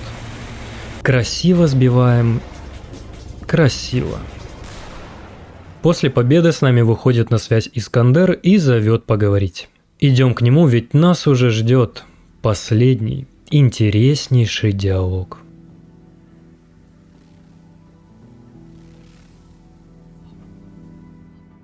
Ты знаешь, что это за место Маари? Кажется, да. Что-то вроде симуляции колонии. Да, и испытания для будущего. Это было основой для программы колонизации Луны, все началось отсюда. Небо, которое ты видишь, это огромный проектор, получающий постоянные данные от биокомпьютера. Сестра Казимеш в коме была использована как деталь для этого. Ты знаешь, что случилось с Юрием Гагариным? Он погиб в авиакатастрофе. Он облажался как человек, спился до потери сознания и рухнул с небес. Я не хочу этого ни для себя, ни для кого-либо еще. Во Втором Союзе нам всем обещаны звезды наше право по рождению как рабочих. Это то, ради чего каждый живет и умирает ради астрального совета. Я пришел сюда, чтобы увидеть правду. Проекция не откроет тебе никакой правды. Откуда ты знаешь, что это тоже не ложь? Как это не иронично, думаю, я верю. Но я посмотрел архивы и поговорил с Иреной. Небо за нашими спинами в последний раз проецировалось 20 лет назад, оно устарело. Столько же лет на Земле никто не видел чистого неба, никто не знает, что там наверху. Калина, активируй текущую проекцию «Настоящее время», ясная атмосфера, реальное состояние.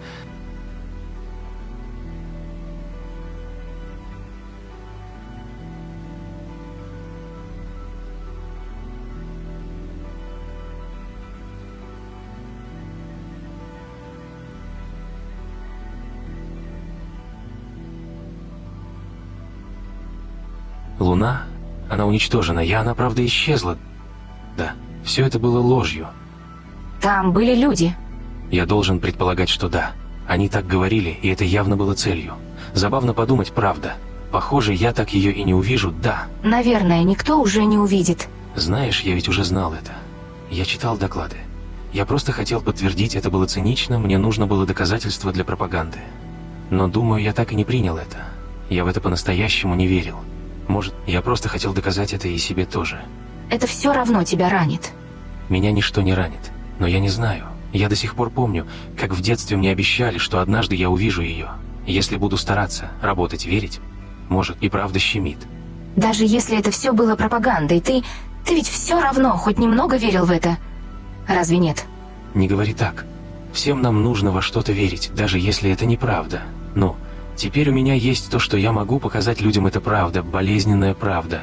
Никто не простит Москву за эту ложь. Похоже. Ты говоришь не только про них, но и про себя тоже. Да ладно, думай, что хочешь, мне все равно. Тебе не все равно. Верь во что хочешь, для меня это все пустота, просто доказательство. Я буду верить в то, что хочу. Я как-нибудь разберусь, что делать, наверное. Я могу вызвать тебе трамвай отсюда до Крио-воеводства. Удивительно, что в этом месте есть другая линия, ведущая на поверхность. Даже если ты меня оскорбляешь, Мари, ты все же помогла мне. Может, я размяк от всего этого, но желания убивать тебя у меня нет. Уходи отсюда, садись на следующий трамвай. Удачи, куда бы ты ни шла, может, когда-нибудь я увижу тебя в Москве. Прощай, Искандер. Храни тебя Бог. Храни меня Бог. Ты знаешь что? Храни тебя Бог тоже, Мари. Все, я ливаю нахуй. Ну вот и конец. Луна оказывается уничтоженной, Искандер слегка приуныл, а нам же остается только отправляться на трамвае в Крио-воеводство в поисках заветного бункера. Такая вот заключительная история. Пока что. Что ж, надеюсь, вы не утомились. Хотя о чем я? Это самый быстрый миролюбивый вариант прохождения, занял 0 секунд, было сделано 0 убийств. И мы наконец-то покончили с этим уровнем. Да и с ранним доступом вообще всей игры. Не прошло и 2,5 часов. Удивительно, как эта игра умудряется прятать половину своего сюжета при первом прохождении. Что мы сейчас и обсудим, сделав умное ебало, натянув очки. Только прежде немного отдохнем на фоне этой красивой заставки, а дальше будет... занимательно. Все, блять, отдохнули и переходим к разбору сюжета. Сразу предупрежу, я не буду в своем повествовании ссылаться на какие-то источники в интернете, типа дискорда разработчиков. Сужу все по самой игре и что в ней однозначно есть на данный момент. Так как в перипетии лор раскрывается небольшими нечеткими крупицами, как, блять, в Dark Souls, возможно, все, о чем я буду говорить дальше, не так однозначно. Можете написать свое мнение в комментариях. События игры немного напоминают ебанутую катку в каком-нибудь ебанутом моде на Hearts of Iron и происходят в альтернативной киберпанк вселенной, причем не в будущем, а в прошлом, а именно в лихие 90-е, после развала Советского Союза, который получил какой-то невероятнейший технологический буст, как и другие страны. Технологии развились до недосягаемых пределов и наступил полнейший киберпанк. Однако, недолго песенка играла. Между Советами и Западом началась война, судя по всему ядерная, и судя по всему в 80-х годах, которая не привела ни одну из сторон к однозначной победе, однако наебнула Советский Союз. В результате на его руинах на территории Польши возникло новое государство – Польская Республика Солидарности. ПСР в английской транскрипции. А на руинах Москвы же, которая уцелела только под землей, власть снова захватили коммунисты и реваншисты, желающие вернуть все назад и провозгласившие себя Вторым Союзом. Оба эти молодые государства в сущности представляют из себя скорее вооруженные группировки по типу НКР и Легиона из Fallout. И между ними идет война за спорные территории в Восточной Европе. Помимо чисто территориальных претензий, между ПСР и Вторым Союзом имеется идеологический конфликт. ПСР представляет собой авторитарную военизированную теократию, в которой религия, польская национальная идея и ее старые имперские амбиции играют основополагающую роль. Второй Союз же стоит на идеях возвращения СССР и перенял основные его концепции веры в коммунизм, материализм, революцию, добавив к этому внезапно русский космизм. Об этом позже. И где-то на фоне клятые пендосы вместе с Европейским Союзом проводят тайные многоходовочки, влезая в этот конфликт. Однако не все так просто. Типичный интернет-срач между леваками и праваками в интернете в перипетии же заостряется и крутится вокруг весьма необычной темы, хотя казалось бы. И эта тема – человеческие останки. И в противовес им бессмертие. Да, напрямую это почти не обсуждается, и многие персонажи из всех фракций вообще на своей волне просто отстаивают свои интересы, но некий общий контекст пока что в этом раннем доступе прослеживается. О чем сейчас и поговорим. В игре мы постоянно сталкиваемся с мертвыми телами. Не те, что остаются после похождения главной героини, а которые лежат в различных криокомплексах, крематориях, исследовательских башнях, фабриках по производству оружия. И по сути, все события в игре проходят на фоне одной проблемы. Что делать с мертвыми людьми? И как бы в нашем реальном традиционном 3D мире все просто и понятно.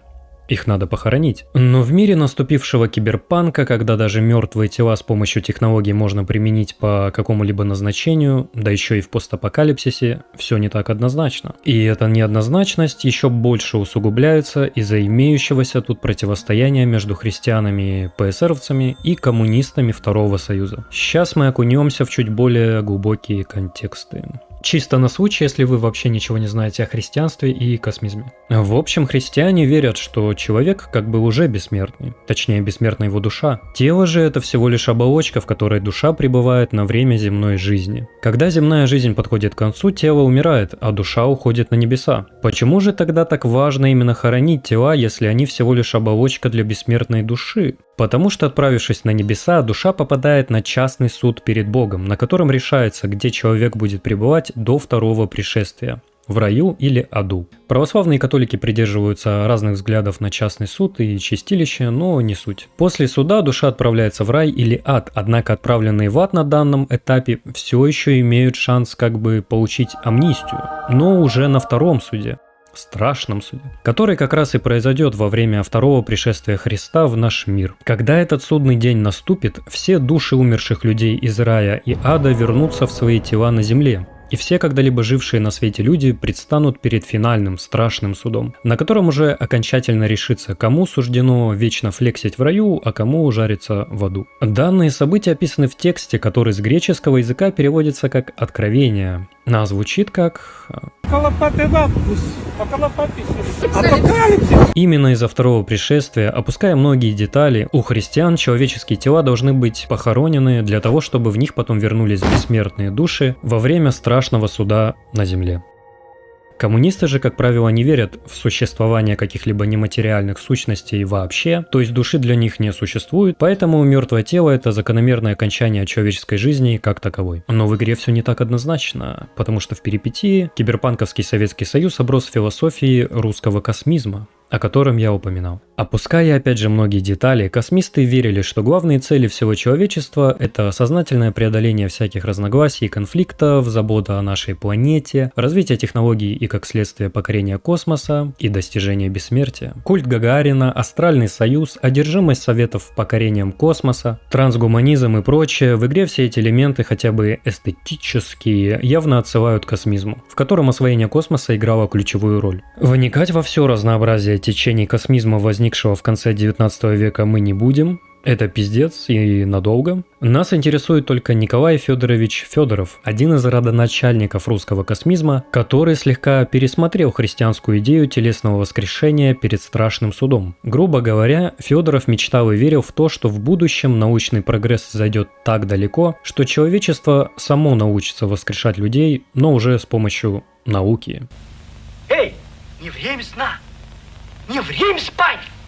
Пора весь мир уж постигать! И мертвых с гроб поднимать! Вставай! Бушуй! Среди стихий уж разверзается она! Большевики кричат лихие и сокрушают ад до дна! А че это? Причем, как и во время второго пришествия, воскресят вообще всех когда-либо живших людей.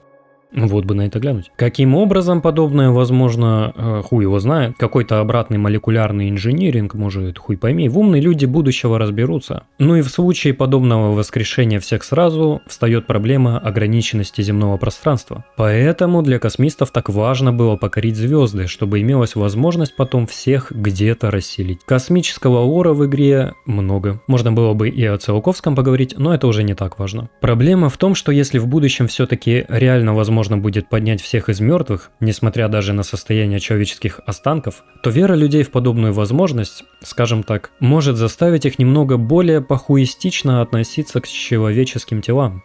То есть пускать их на топилеков, боевые вертолеты и прочее, ведь какая разница? Всех все равно потом воскресят, и ради скорейшего воскрешения стоит использовать имеющиеся биоматериалы с пользой. Естественно, подобные идеи жестко расходятся с христианством, и в противостоянии этих двух взглядов на человека игра нас периодически слегка так на полшишечки погружает по мере ее прохождения. Криокомплекс, в котором советы держали людей для их воскрешения в будущем, крематорий, позволяющий удобно извлекать полезные аугментации из трупов, кощунственно сжигая тела, башня, в которую собирают трупы ради какого-то неведомого эксперимента, фабрика, на которой из мертвецов делают оружие, биокомпьютеры, использующиеся как вычислительные машины и источники энергии, работающие на запертом внутри живом человеке. Ну и история Тита, которую похитили бандиты, а затем вырезали у нее половину органов, заменив киберимплантами тупо ради вымогательства. Игра очень мрачная. Местами вообще была бы боди-хоррором, будь здесь графон, в котором можно хоть что-то разглядеть, блять. И она показывает, как мир развитых кибертехнологий при вездесущем распространении киберимплантов может превратиться в симулятор Албании, демонстрируя весь этот ужас с разных сторон. Ну и по канонам Immersive Sim'ов игроку здесь ничего не навязывается. Он сам волен выбирать, к чему и как относиться, какую сторону выбрать, или вообще пропушить игру на похуй, забив на все. Такие дела. Вернемся к бессмертию, но уже не души и тела, а сознания. Классическая киберпук-тема, которая тоже в игре начинает со временем затрагиваться. Здесь, кроме главной героини, нас интересуют два персонажа – Кацпер и Стасья. Кацпер рассказывает, что его девушку как бы записали ему в голову. И теперь она просит его добраться до бункера, чтобы вернуть ее к жизни. Стасья же при разговоре с Мари в проецируемом пространстве вообще ультует и говорит, что это ее не первый с нами разговор. Кто-то уже не раз переписывал сознание Мари и вбивал ей в голову информацию об окружающем мире, выбрасывая затем полумертвую в канаву, после чего Мари снова и снова ищет бункер и заскакивает по пути в Белград. И если верить Стасье, то вероятнее всего все эти перезаписывания в бункере и происходили. И раз там есть технологии, позволяющие сделать подобное, то понятно, каким образом девушка Каспера собирается вернуться к жизни. Ее просто скинут из сознания Каспера на другую, так сказать, флешку. Причем внешность девушки Каспера подозрительно похожа на внешность Марии. Те же белые волосы и голубые глаза. С этих подозрительных набросов на происхождение нашей героини игра и начинает заигрывать с темой переноса сознания между телами и, как следствие, его бессмертия. Но тут пока что ничего не понятно и куча вопросов. Кто, как и зачем вообще Касперу в голову записал сознание его девушки? Если Мари не в первый раз проходит свой путь, то в каком теле? Каждый раз это какие-то новые клоны Мари или ее тоже переписывают на разные тела разных людей? Почему тогда кроме Стаси нас никто ни разу не узнал? Филимон, кстати, при первой встрече говорит что-то типа «Боже, они прислали мне еще одного». Как будто он не в первый раз встречает потерявшего память киборга, о чем он в принципе потом и говорит. В общем, загадочно ждем новых уровней. Теперь же перейдем к сраной исследовательской башне на уровне Белград Reclamation. В этом проклятом месте необходимо собирать информацию по разным крупицам из записок и диалогов, причем намешано всякой порой противоречивой инфы, здесь просто пиздец. Непонятно, автор, придумавший все здешние события, гений или просто где-то жидко насрал. Потому что на главный вопрос, зачем конкретно была построена эта башня, найти ответ тут не получится, даже если вы задрочите всю локацию до дыр и пройдете всю игру несколько раз. И да, нам тут прямо говорят, что башня была построена для восстановления города после катастрофы. Ну охуеть, блять. И тут, во-первых, непонятно, под катастрофой имеется в виду война или что-то другое. А главное, неясно, каким образом массовый сбор трупов в башню может помочь восстановить город. А сопоставив всю имеющуюся информацию, можно прийти к самым разным противоречащим друг другу картинам происходящего. Либо здесь с помощью биоматериалов пытались построить сверхмощный биокомпьютер, либо плоть и кровь здесь только объединяли, а затем отправляли по трубам куда-то в город, непонятно для чего именно. Или же изначальный замысел был в том, чтобы вообще всех людей с их сознанием перенести в башню. Игра тут специально не раскрывает все карты, выкатывая сюжет какими-то полунамеками и полуправдами в записках и репликах персонажей, которые либо сами ничего толком не знают, либо не хотят ничего рассказывать. Ну и в общем сейчас я просто обрисую свою картину произошедших в этой башне событий. Да, в этом ролике было многое, но не было главного, какой-нибудь ебанутой схемы. Поэтому вот она, в стиле «высер по пьяни», как и половина видоса, вырвиглазная под стать игре.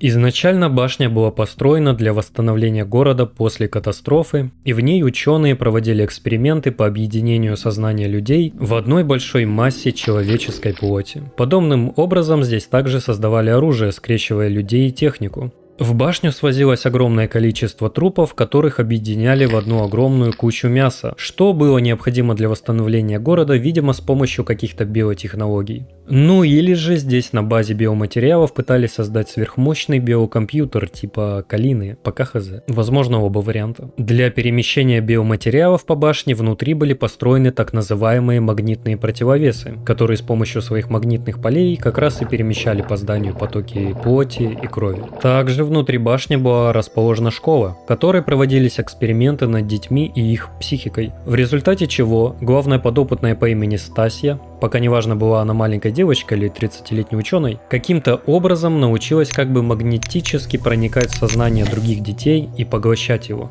делая из них своих проводников или, как это описано в игре, векторы для ее сознания. Обретя такую аномальную способность, Стасья постепенно стала терять память, рассудок и свою собственную личность. Спустя время, с помощью своих аномальных способностей, Стасья захватила магнитные противовесы, научилась через них сначала разговаривать, а затем с помощью их магнитных полей стала вызывать у людей в башне галлюцинации, не давая им отсюда выбраться и изолировав все здание от внешнего мира. После этого Стасья опять же с помощью магнитных противовесов начала управлять хранящимися здесь в огромном количестве биоматериалами, взяв их под свой контроль. Ну и так как она была способна поглощать сознание других людей, и так как ее личность уже разрушилась, чердак поплыл окончательно, и Стасия стала воспринимать себя вместе со всем зданием единым целым, по сути став с ним одним организмом. Затем, видимо, решив, что поглощение людей это ее предназначение, блять, Стасия решила выбраться за пределы башни и поглотить весь город, пуская в него свою кровь и плоть через трубы на насосной станции под зданием. Также Стасия отправила в город кукол, чтобы они собирали мертвые тела и приносили их в башню. Начальство в Москве, узнав обо всем этом и охуев от таких экспериментов, решило выслать команду зачистки, которая должна была ликвидировать творящийся здесь беспредел во всех его проявлениях, однако все, что они смогли, это закрыть трубы на насосной станции, перекрыв тем самым Стасии путь в город. Отчего она в итоге сама же оказалась в ловушке всего этого кошмара. До тех пор, пока сюда не прибывает Мари.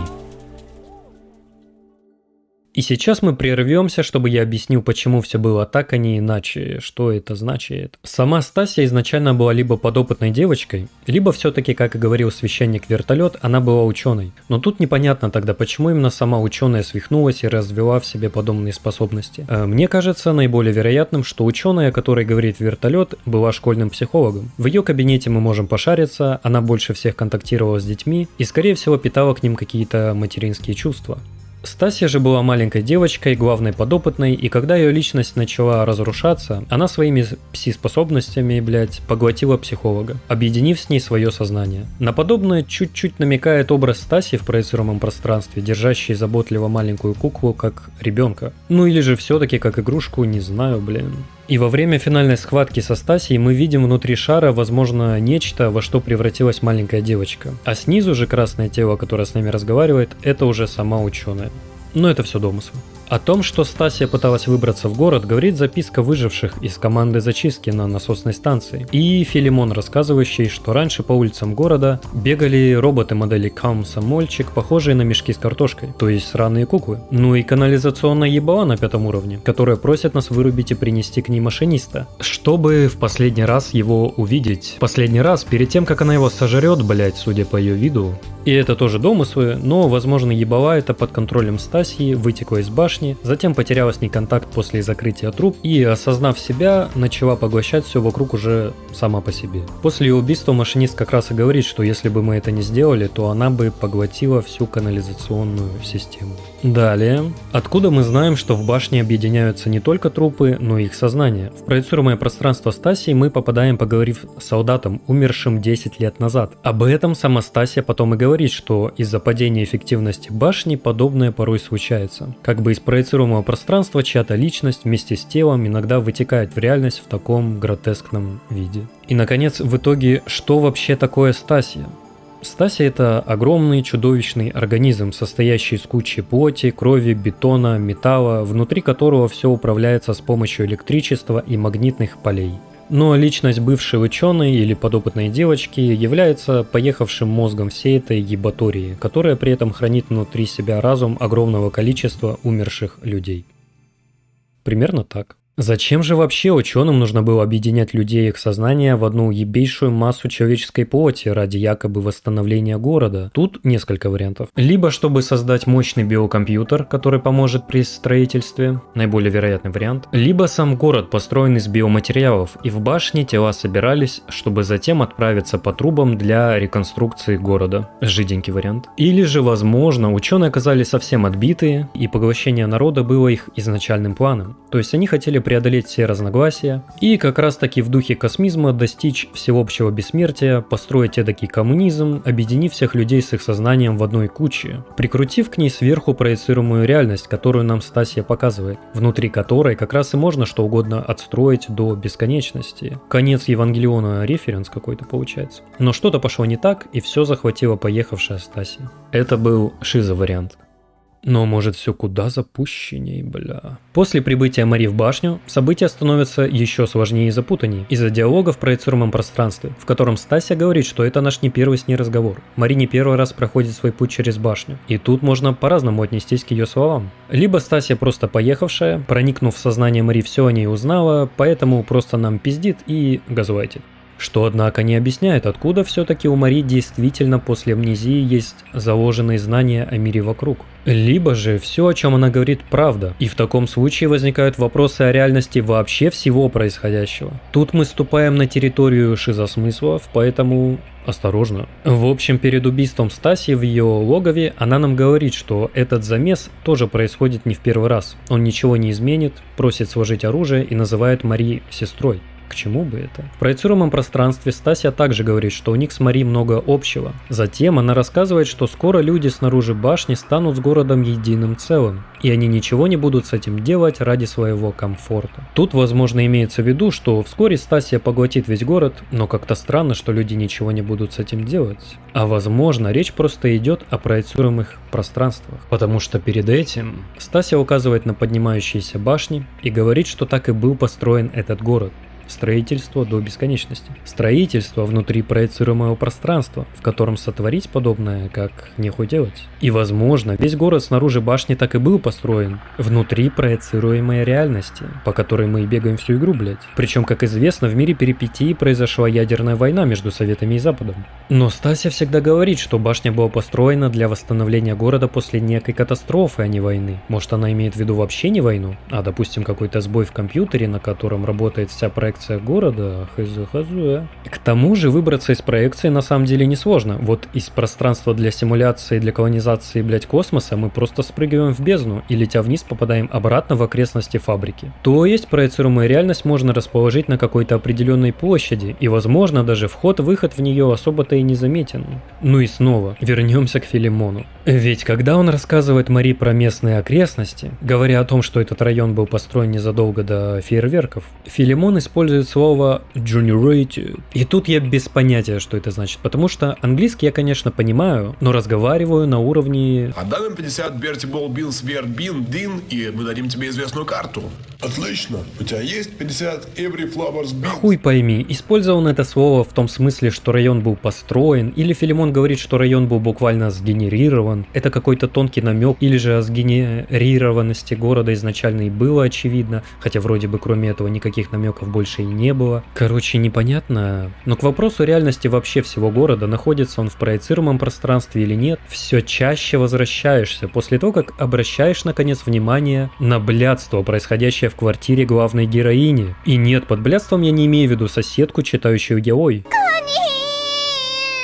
Тут стоит быть уже пипец крайне осторожными, территория скрытых смыслов, хотя может все и так было очевидно уже. В игре после прохождения любого уровня Мари каждый раз оказывается у себя в квартире. Это сразу же немного выбивает из колеи. Здесь можно побалдеть, поговорить с Кассией и Кактусом, а также с помощью компьютера выбрать следующий уровень. Поначалу квартира кажется некой игровой условностью или таким прикольным контентом, не относящимся к сюжету напрямую. Ведь понятное дело, в течение всех наших приключений Мари, катаясь на поезде между локациями, не может буквально заезжать к себе на хату потусить. Это, во-первых, бредик, блять. Во-вторых, все события в игре происходят в течение одного дня, и вряд ли бы она успевала еще и домой заезжать за это время. В-третьих, маршрутом поездов она не управляет. В-четвертых, после Белграда Мари вообще уезжает за пределы города. Короче, чушь, да и у Мари амнезия, откуда она вообще помнит о своей квартире и где она находится. То есть события дома явно просто игровая условность и какой-то фановый контент. Так их воспринимаешь, пока не проходишь Белград Reclamation. Ведь вне зависимости от варианта его прохождения, в заставке с поездом Мари едет с оторванной рукой, как будто она ее потеряла во время выхода с локации где-то за кадром. Затем мы оказываемся, как обычно, у себя дома, и сразу же происходит диалог с Кассией, в котором она говорит, что Мари забрела к ней в квартиру в бреду и с оторванной рукой, которую Кассия как раз и починила. После этого момента можно либо спокойно задаться вопросом, чё к чему это было, ладно, похуй, а можно... What the fuck is this game about? Ведь то, что Мари потеряла руку в результате прохождения Белграда, а затем ее дома починила Кассия, говорит о том, что квартирная Мари прожила все события как бы внутриуровневой Мари. И квартира находится внутри игровых событий. Это все реально и имеет отношение к событиям на уровнях. Да и предсказательницы с 5-го уровня в диалоге говорят, что Мари беспокоит соседка, читающая порнуху. То есть они указывают на события, происходящие в квартире. Но все-таки как же тогда Мари оказывается каждый раз у себя дома после прохождения прохождения уровней в таком случае? А может, она и не покидает свой дом? Может, в игре реальные события происходят только в квартире? Мари буквально выбирает на компе уровень и зачем-то проходит или перепроходит через все происходящие там события, дабы добраться до бункера. Сами же уровни являются либо симуляциями, либо проецируемыми реальностями, с которых мы выбираемся, касаясь, буквально зеленого света на входе в вагон поезда.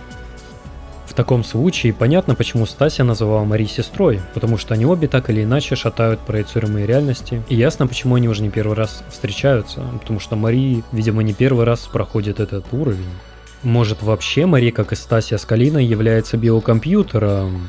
Либо, может быть, в компе записана память Мари, и она по ней так шатается, пытаясь что-то узнать или вспомнить. События в квартире происходят в настоящем времени, а мы проходим уровни из прошлого. Или квартирные события — это какие-то сны в поезде, ну к чему тогда оторванная рука? Может быть, Мари уже обрела бессмертие, ведь каждый раз, откинувшись, можно загрузить предыдущий сейв. Да пошло все нахуй. В общем, тут можно о многом спекулировать и гадать. Интересно, как разработчики дальше раскроют эту тему. Но основание у теории симуляции всех событий из-за этой блядской руки в блядской расшатывающей сюжет квартире весьма весомы. Некие научные эксперименты Лейн тут замешаны не иначе, а вы как считаете? Ну и надеюсь, разрабы не просто так все это насрали и не превратят в итоге все события в какой-то сон собаки или, учитывая контекст, похождения по чистилищу. Потому что подобные сюжеты... На самом деле действительно кринж. Это торжество.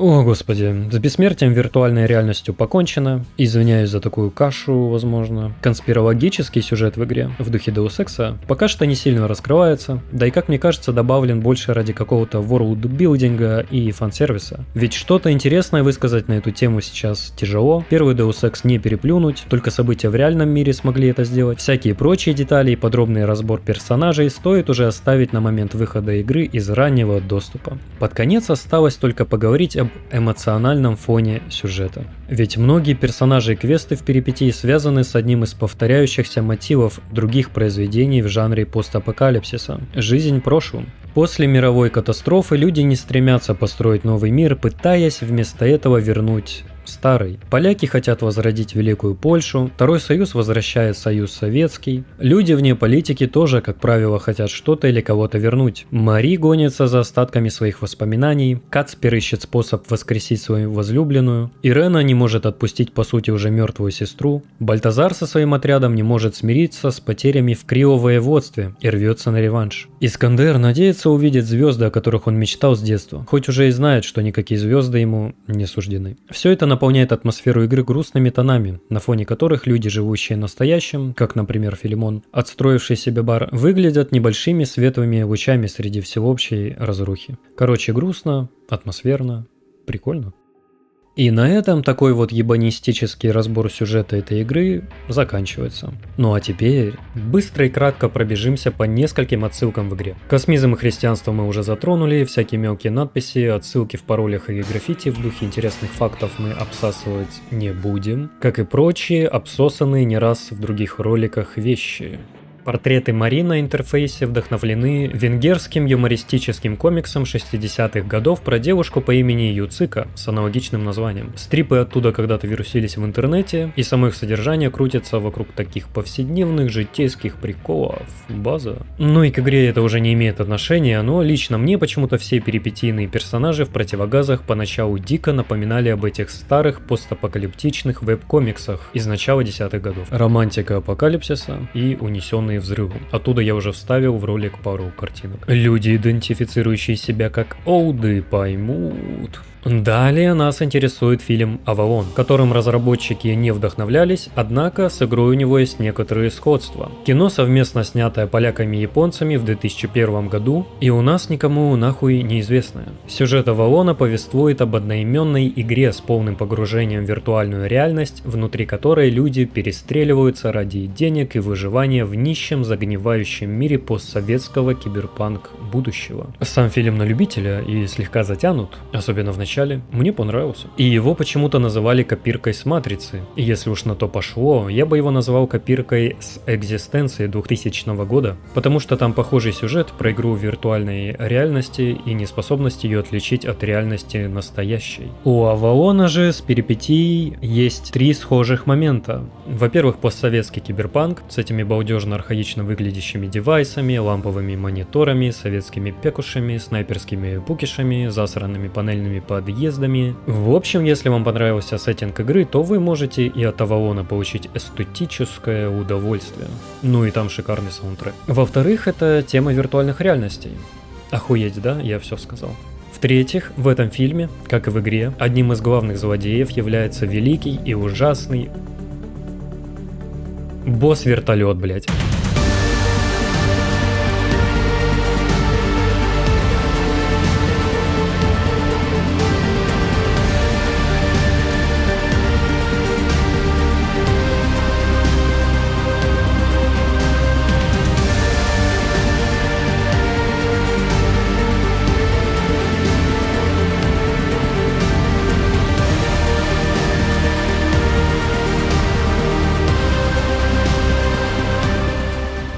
Как же его там долго показывают в начале, как он там всех разъебывает и все взрывает. Перипетия, конечно, Авалон переплюнул, а целых 3 босса вертолета. Один финальный, один опциональный, один вообще говорящий босс-вертолет-компаньон, можно сказать. Надо отдать должное за такое уважение к скрепам восточноевропейского гейминга. Храни Господь Контрус Рэмбо 3 за то, что подарили нам этого чудесного злодея, летящего на своих лопастях сквозь мультивселенную различных фильмов и игр на протяжении вот уже почти 40 лет. Респект, похуй. Респект. Далее.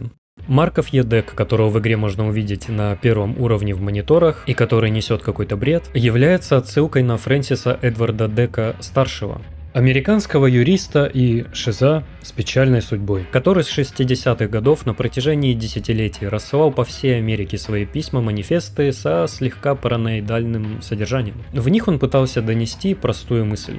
Гангстерский компьютерный бог Франкенштейн подчиняет себе всех людей, промывает мозги и управляет жизнью каждого с помощью радио Франкенштейн-контроля, который был создан благодаря экспериментам где-то в Польше в начале 20 века. Look at the picture. See the skull. The part of bone removed. The master race Frankenstein radio controls. The brain thoughts broadcasting radio. The eyesight television. The Frankenstein earphone radio. The threshold brainwash radio. The latest new skull reforming to contain all Frankenstein controls. Even in thin skulls of white pedigree males. Visible Frankenstein controls. В общем, Фрэнсис Эдвард годами терроризировал газеты и радио своими манифестами, крайне шизобазового характера, и со временем они стали популярны в узких кругах всяких разных нетокусиков, коллекционеров и любителей конспирологии конца прошлого века. Его тексты переписывали самиздатом, а на одной нью-йоркской радиостанции их даже зачитывали в эфире. У нас же в интернете сегодня Фрэнсис никому нахуй не известен, тоже как и Авалон. Не нужен, не миметичен, что немного странно. Про него нет даже ролика на ютубе в духе «Кто такой?» вставить известную всем, кто хоть раз заходил на 4chan интернет-персону, что с ебалом, господа контент-мейкеры. В англоязычном ютубе про Фрэнсиса есть целый документальный ролик, который обнаружил только при монтаже. Оставлю на него ссылку. Такие дела. Ну и последнее, то, что не вошло в разбор секретов ранее, на 5 уровне. Если из первого городка отправиться прямо в пустошь, по трубам, то можно наткнуться на одиноко стоящее здание, набитое кучей агрессивных субкультурщиков. На крыше этого здания внутри небольшого помещения расположено мансардное окно, через которое можно круто ворваться в комнату снизу, чтобы красиво всех раскидать.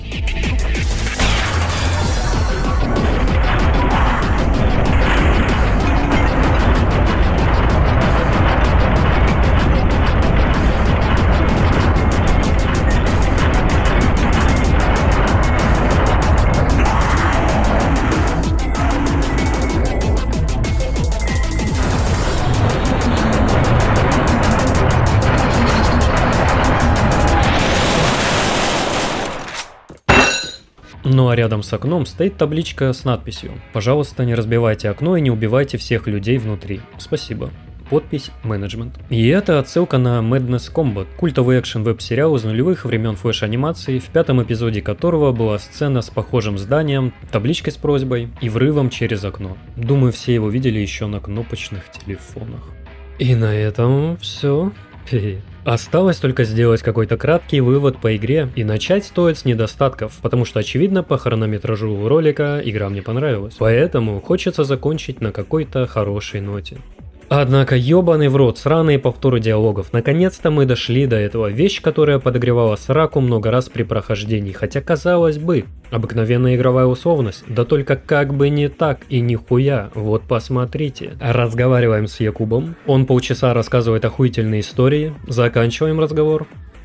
Снова начинаем, и Якуб снова рассказывает те же самые охуительные истории, как будто видит нас в первый раз. И подобного в игре очень много, и это бредик, который сильно выбивает из погружения и воняет васянством, шо пиздец. Что мешало изменить реплики Якуба после первого разговора на что-то типа «А, опять ты приперлась, чего надо?» Ну ладно, допустим, диалоги повторяются специально, чтобы игрок мог в случае чего прочитать их заново. Так а нахуя тогда в игре есть журнал, в котором все диалоги записываются? И ладно, это все-таки просто игровая условность, хорошо. Но это не все проблемы разговоров в игре. Представим следственный эксперимент. Игрок впервые проходит перипетию и попадает на 5-й уровень, исследует локацию и случайно заходит в комнату с герпетологисткой. А куда пропала? Которую он видит в первый раз. А нет, нихуя. Завязываем с ней разговор, и Мари сразу же начинает ей угрожать и говорит, что предсказательницы хотят ее убить. Короче, выполняется квест, который игрок еще не взял, потому что он вообще пока не видел этих ебучих предсказательниц. Это бредятина. Что мешает добавить условиям для проигрывания этого диалога разговор с предсказательницами и взятие у них квеста, добавив к этому еще пару реплик в самих диалогах? Это же вроде на Unity несложно сделать. Ладно, даже с этим, возможно, можно смириться, блять. Однако какого хуя? Я приношу Кацперу аптечку по квесту. Он говорит «спасибо, а теперь все хорошо». Диалог заканчивается, квест вроде как выполнен, нигде это не отмечается. Начинаем снова диалог с Кацпером и снова видим, что ему можно отдать аптечку. И он сожрет все ваши аптечки, сколько бы вы их ни принесли, и в первый раз вы не поймете, выжил Кацпер, не выжил, выполнен квест, не выполнен, что, блять. Апофеоз этой ебатории — покупка квестовых предметов, которые можно покупать бесконечно. Вот на 2-м уровне берем, выкупаем компромат на Якуба у бармена, ну вещь, которую ПСРовцы не могут никак нигде достать, поэтому на всякий случай купим еще возьмем еще пару штук, еще. Ебало бармена под противогазом с бесконечным количеством планшетов под прилавком, на который он безостановочно копирует компромат, представили? Это уже бред.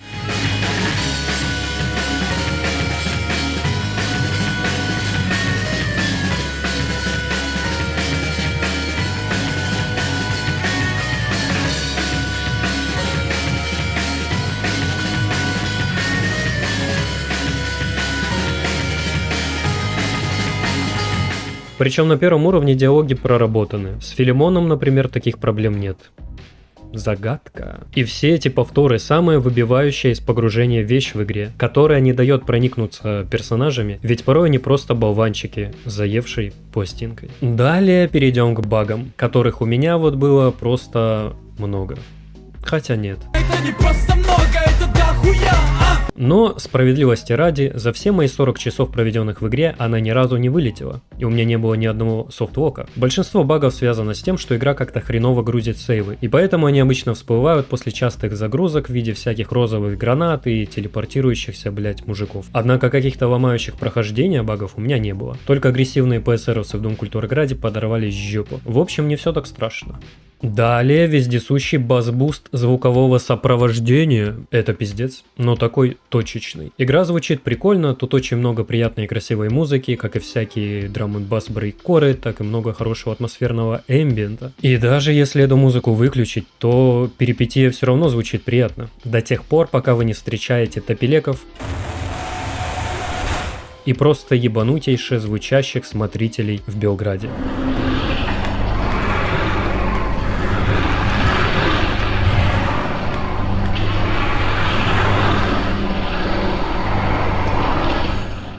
Ну и рядовые враги насрать способны в уши, но к их звукам я как-то привык, и они мне даже нравятся. Стокгольмский синдром, возможно. Вернемся к смотрителям. Не понимаю, почему такое гениальное решение показалось разрабам гениальным без иронии. Сделать так, чтобы каждый смотритель на локации постоянно, бесперебойно, очень громко издавал звуки живой, но умирающей от диареи пердежной рыготы. Похоже на что-то подобное, возможно, как мой звук. Это неприятно, это не пугает, если только в первый раз. Это просто капает на мозги и заебывает. И то же самое с топелеками. Вот звуки, которые издают куклы, пугают и работают на всю ту хоррор-атмосферу уровня.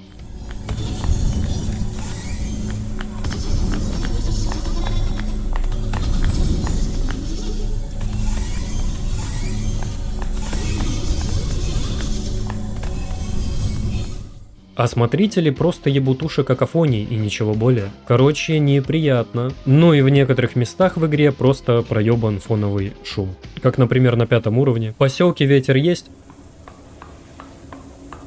а после фабрики перед кладбищем в таком атмосферном месте штиль, блять. Только какое-то шизоэхо от шагов и бега.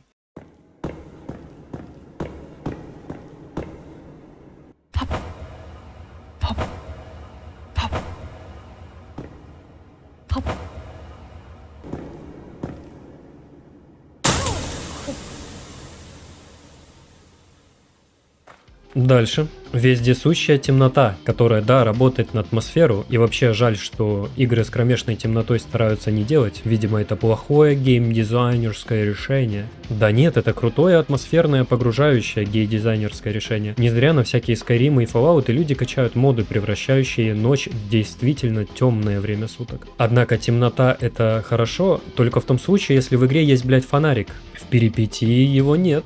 Вот эта мерзость пред взором Божьим, похожая скорее на некую зажигалку с фонариком из КБ, которая не освещает, а только скорее подсвечивает, и которую еще и нужно сначала, блять, найти, называть фонарем я не могу. Причем играть в перипетию с дефолтным уровнем яркости я тоже вообще не мог. У меня уставали глаза от постоянных вглядываний в темноту. И приходилось каждые 1,5 часа отдыхать, чуть подкрутив яркость. Вроде бы картинка толком не поменялась, почти все футажи в ролике вы наблюдали с этой подкруткой. Но проблемы с темнотой пропали, и глаза перестали уставать. Хоть и приходилось, конечно, часто прожимать Night Vision, но бегать с ним всегда включенным не пришлось. Почему бы в игре просто не подкрутить силу фонарика и закидывать его всегда как саблю в инвентарь в начале уровня? Загадка, бля. Сама графика в игре на любителя, я как любитель скажу, что она пиздатая, но отражение в игре просто пиздец. Когда в воде в канализации под землей отражается небо, это, конечно, сильно. Далее, как по мне, в игре стоило бы еще на этапе демоверсии поменять местами первый уровень со вторым, потому что аркология является самой запутанной локацией во всей игре, на которой новичок, впервые запустивший перипетию, может охуеть и дропнуть все это дело. Я проходил уровень раз 10, наверное, еще с демоверсией, и до сих пор не могу представить в голове какой-то его цельный план, в отличие от всех других локаций. Не знаю, там 2 эти огромные лестницы или только одна. Второй же уровень компактный, простенький, и да, там, конечно, тоже можно потеряться, но только поначалу, как и почти в любом другом Immersive Sim с разветвленными локациями. Некоторые уровни того же первого Deus Ex были более запутаны. Тут же все просто, есть 2 башни, в одной квест берешь, во второй его выполняешь. Мочишь руку, моешь жопу, все.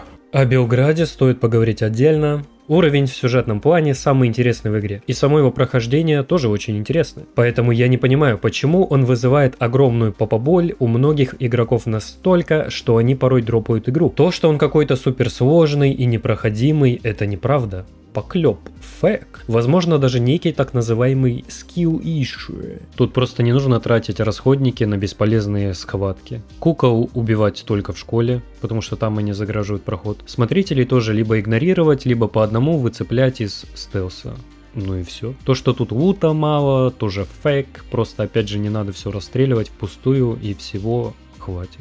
И вообще этот уровень немного напоминает внезапно DLC к первому метро про вылазки в библиотеку, в котором, играя за сталкера, нужно выбираться из своего хаба в опаснейшие рейды, собирать всякий хлам. И в Белграде возникают схожие ощущения, как будто ты выбираешься с чекпоинтов на вылазку в поисках следующего чекпоинта, лута или сюжетных записок. В общем, исследуешь это страшное место. И этим уровень меня больше всего зацепил, ведь здесь эта спорная идея с чекпоинтами и всеми ограничениями работает. Отчего создается такой вот уникальный геймплей с сопутствующими ему ощущениями.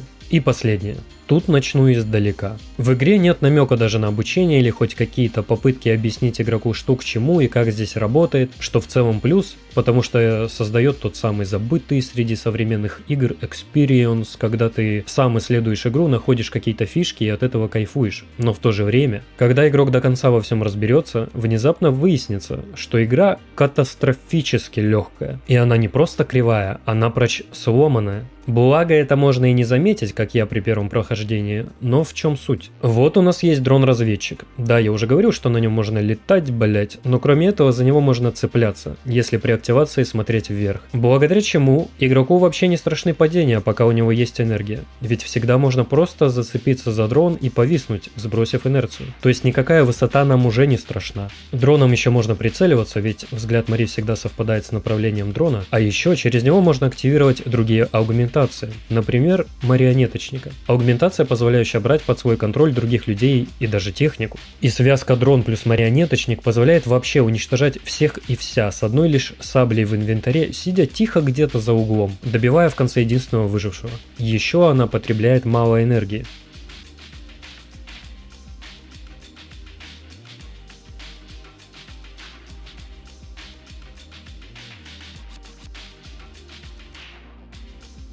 Это имбище. Но на каждого босса в игре, которого нельзя побороть майнд-контролем, имеется какой-нибудь абуз. Искандер легко падает от электродубинки, Стасия ваншотится в упор. Босс-вертолет ебучий обычно сам убивается об стены. Сами бои с противниками. Тут не только марионеточник все ломает, но даже простое ускорение. Ведь врубив его, можно спокойно всех пробежать, а искусственный интеллект за вами, если и погонится, то по какому-то своему шизофреническому маршруту. Здесь ты не думаешь, а как мне побороть противников, блин. Здесь думаешь, а каким способом в этот раз мне разъебать этих немощных бедолаг. Их искусственный интеллект отражает такой хаотично-нейтральный характер с легкими нотками шизофрении. Ведь враги реагируют на звуки, они видят, куда прилетают выстрелы, и на это тоже реагируют, но в самой драке, видимо, от переизбытка информации им сносит башку, и они начинают буянить, стреляя то в Марии, то, блять, куда-то, куда стреляет Марии, бегая то к ней, то от нее, то куда-то за пивком срочно надо отойти, хуй пойми. Но в целом для игры это вообще не критично, и хорошо, что хоть такой интеллект у них все-таки имеется. Вся их суета вместо тупых отсидок за укрытиями создает в замесах приятную динамику и экшен.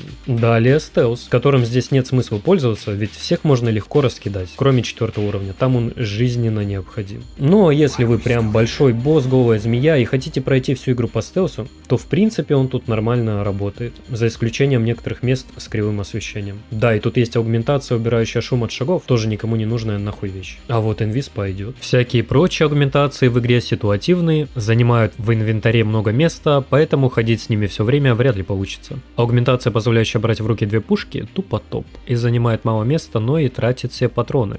Осторожно. В общем, перипетия вообще наебывает геймера, не раскрывая все возможности, от чего поначалу все кажется сложным, непонятным, постоянно ощущаешь нехватку лута или энергии, а когда разберешься, как тут все устроено, выясняется, что Мари ходячая имба, и все имеющиеся ограничения в принципе оправданы. То же самое и с сюжетом, который тут размазан по разным вариантам прохождения и некоторым полусекретам. Хорошо это или плохо, кому-то понравится подобное, кому-то нет. В общем, такой большой прикольный арсенал различных умений и возможностей, которые либо нет смысла применять, либо негде. Для песочницы тут нужно больше арен с противниками и хоть какой-то живой мир. А для того, чтобы был челлендж при прохождении Immersive Sim, нужно кастрировать аугментацию. Ну и про арены. В игре есть арена в виде отдельного уровня, который называется арена. И есть еще скейт-парк без скейтов. Обидненько. Так и что в итоге-то? Игра говно получается? Да нет. В смысле просто нет. Все эти проблемы остро встают только после нескольких прохождений. Спустя у меня вот, например, 40 часов. Причем проходится игра часов за 7. А если знаешь, куда идти, минут за 10-20. А до тех пор перипетия прекрасно развлекает. Ведь в ней отличный плавный мувмент и паркур. Приятная стрельба, от которой, во-первых, прям чувствуешь, что держишь оружие в руках. А во-вторых, ты буквально, блять, Кристиан Бейл из Эквилибриума. Наверное, это потому, что моделька оружия прямо садится в руки модельки Мари и не привязывается к прицелу. Хотя, может, это и обман. То есть стволы не просто текстура перед экраном, а отдельные объекты окружения, и они стреляют не в прицел, а туда, куда они направлены. Что, конечно, немного мешает прицеливанию, но в то же время создает четкое ощущение оружия в руках. Короче, не знаю, как объяснить, очень иммерсивно. Ну и атмосфера все-таки тащит, да и сюжет цепляет. Правда, его можно вообще случайно пропустить при прохождении. Отчасти он уходит в киберпанк аниме, что понравится немногим. Но в то же время, параллельно, он в духе классических научно-фантастических книжек ставит одну большую глубокую проблему, которую начинает медленно с разных сторон интересно раскрывать. Сами диалоги с записками в этом роуд-муви так построены и раскиданы, что всегда подкидывают какую-то новую информацию, не раскрывая всех деталей и подогревая интерес. Тут задел на нечто просто пиздец сногсшибательное, учитывая, как много всяких тем намешано. Поэтому интересно, к чему все эти приключения Мари в поисках бункера в итоге приведут. Да и интересно, как разрабы на новых уровнях добавят последствия решений, принятых игроком. Пока зачатки этого есть только в квесте с Каспером. Поживем увидим. В общем, прекрасная, кривая, косая, сломанная нахуй, интересная игра. Учитывая, что я делаю 3 разработчика, вообще круто.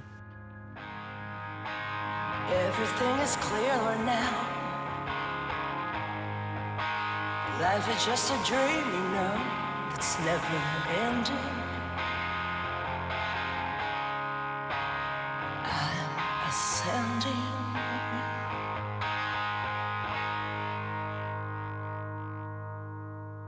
Конец.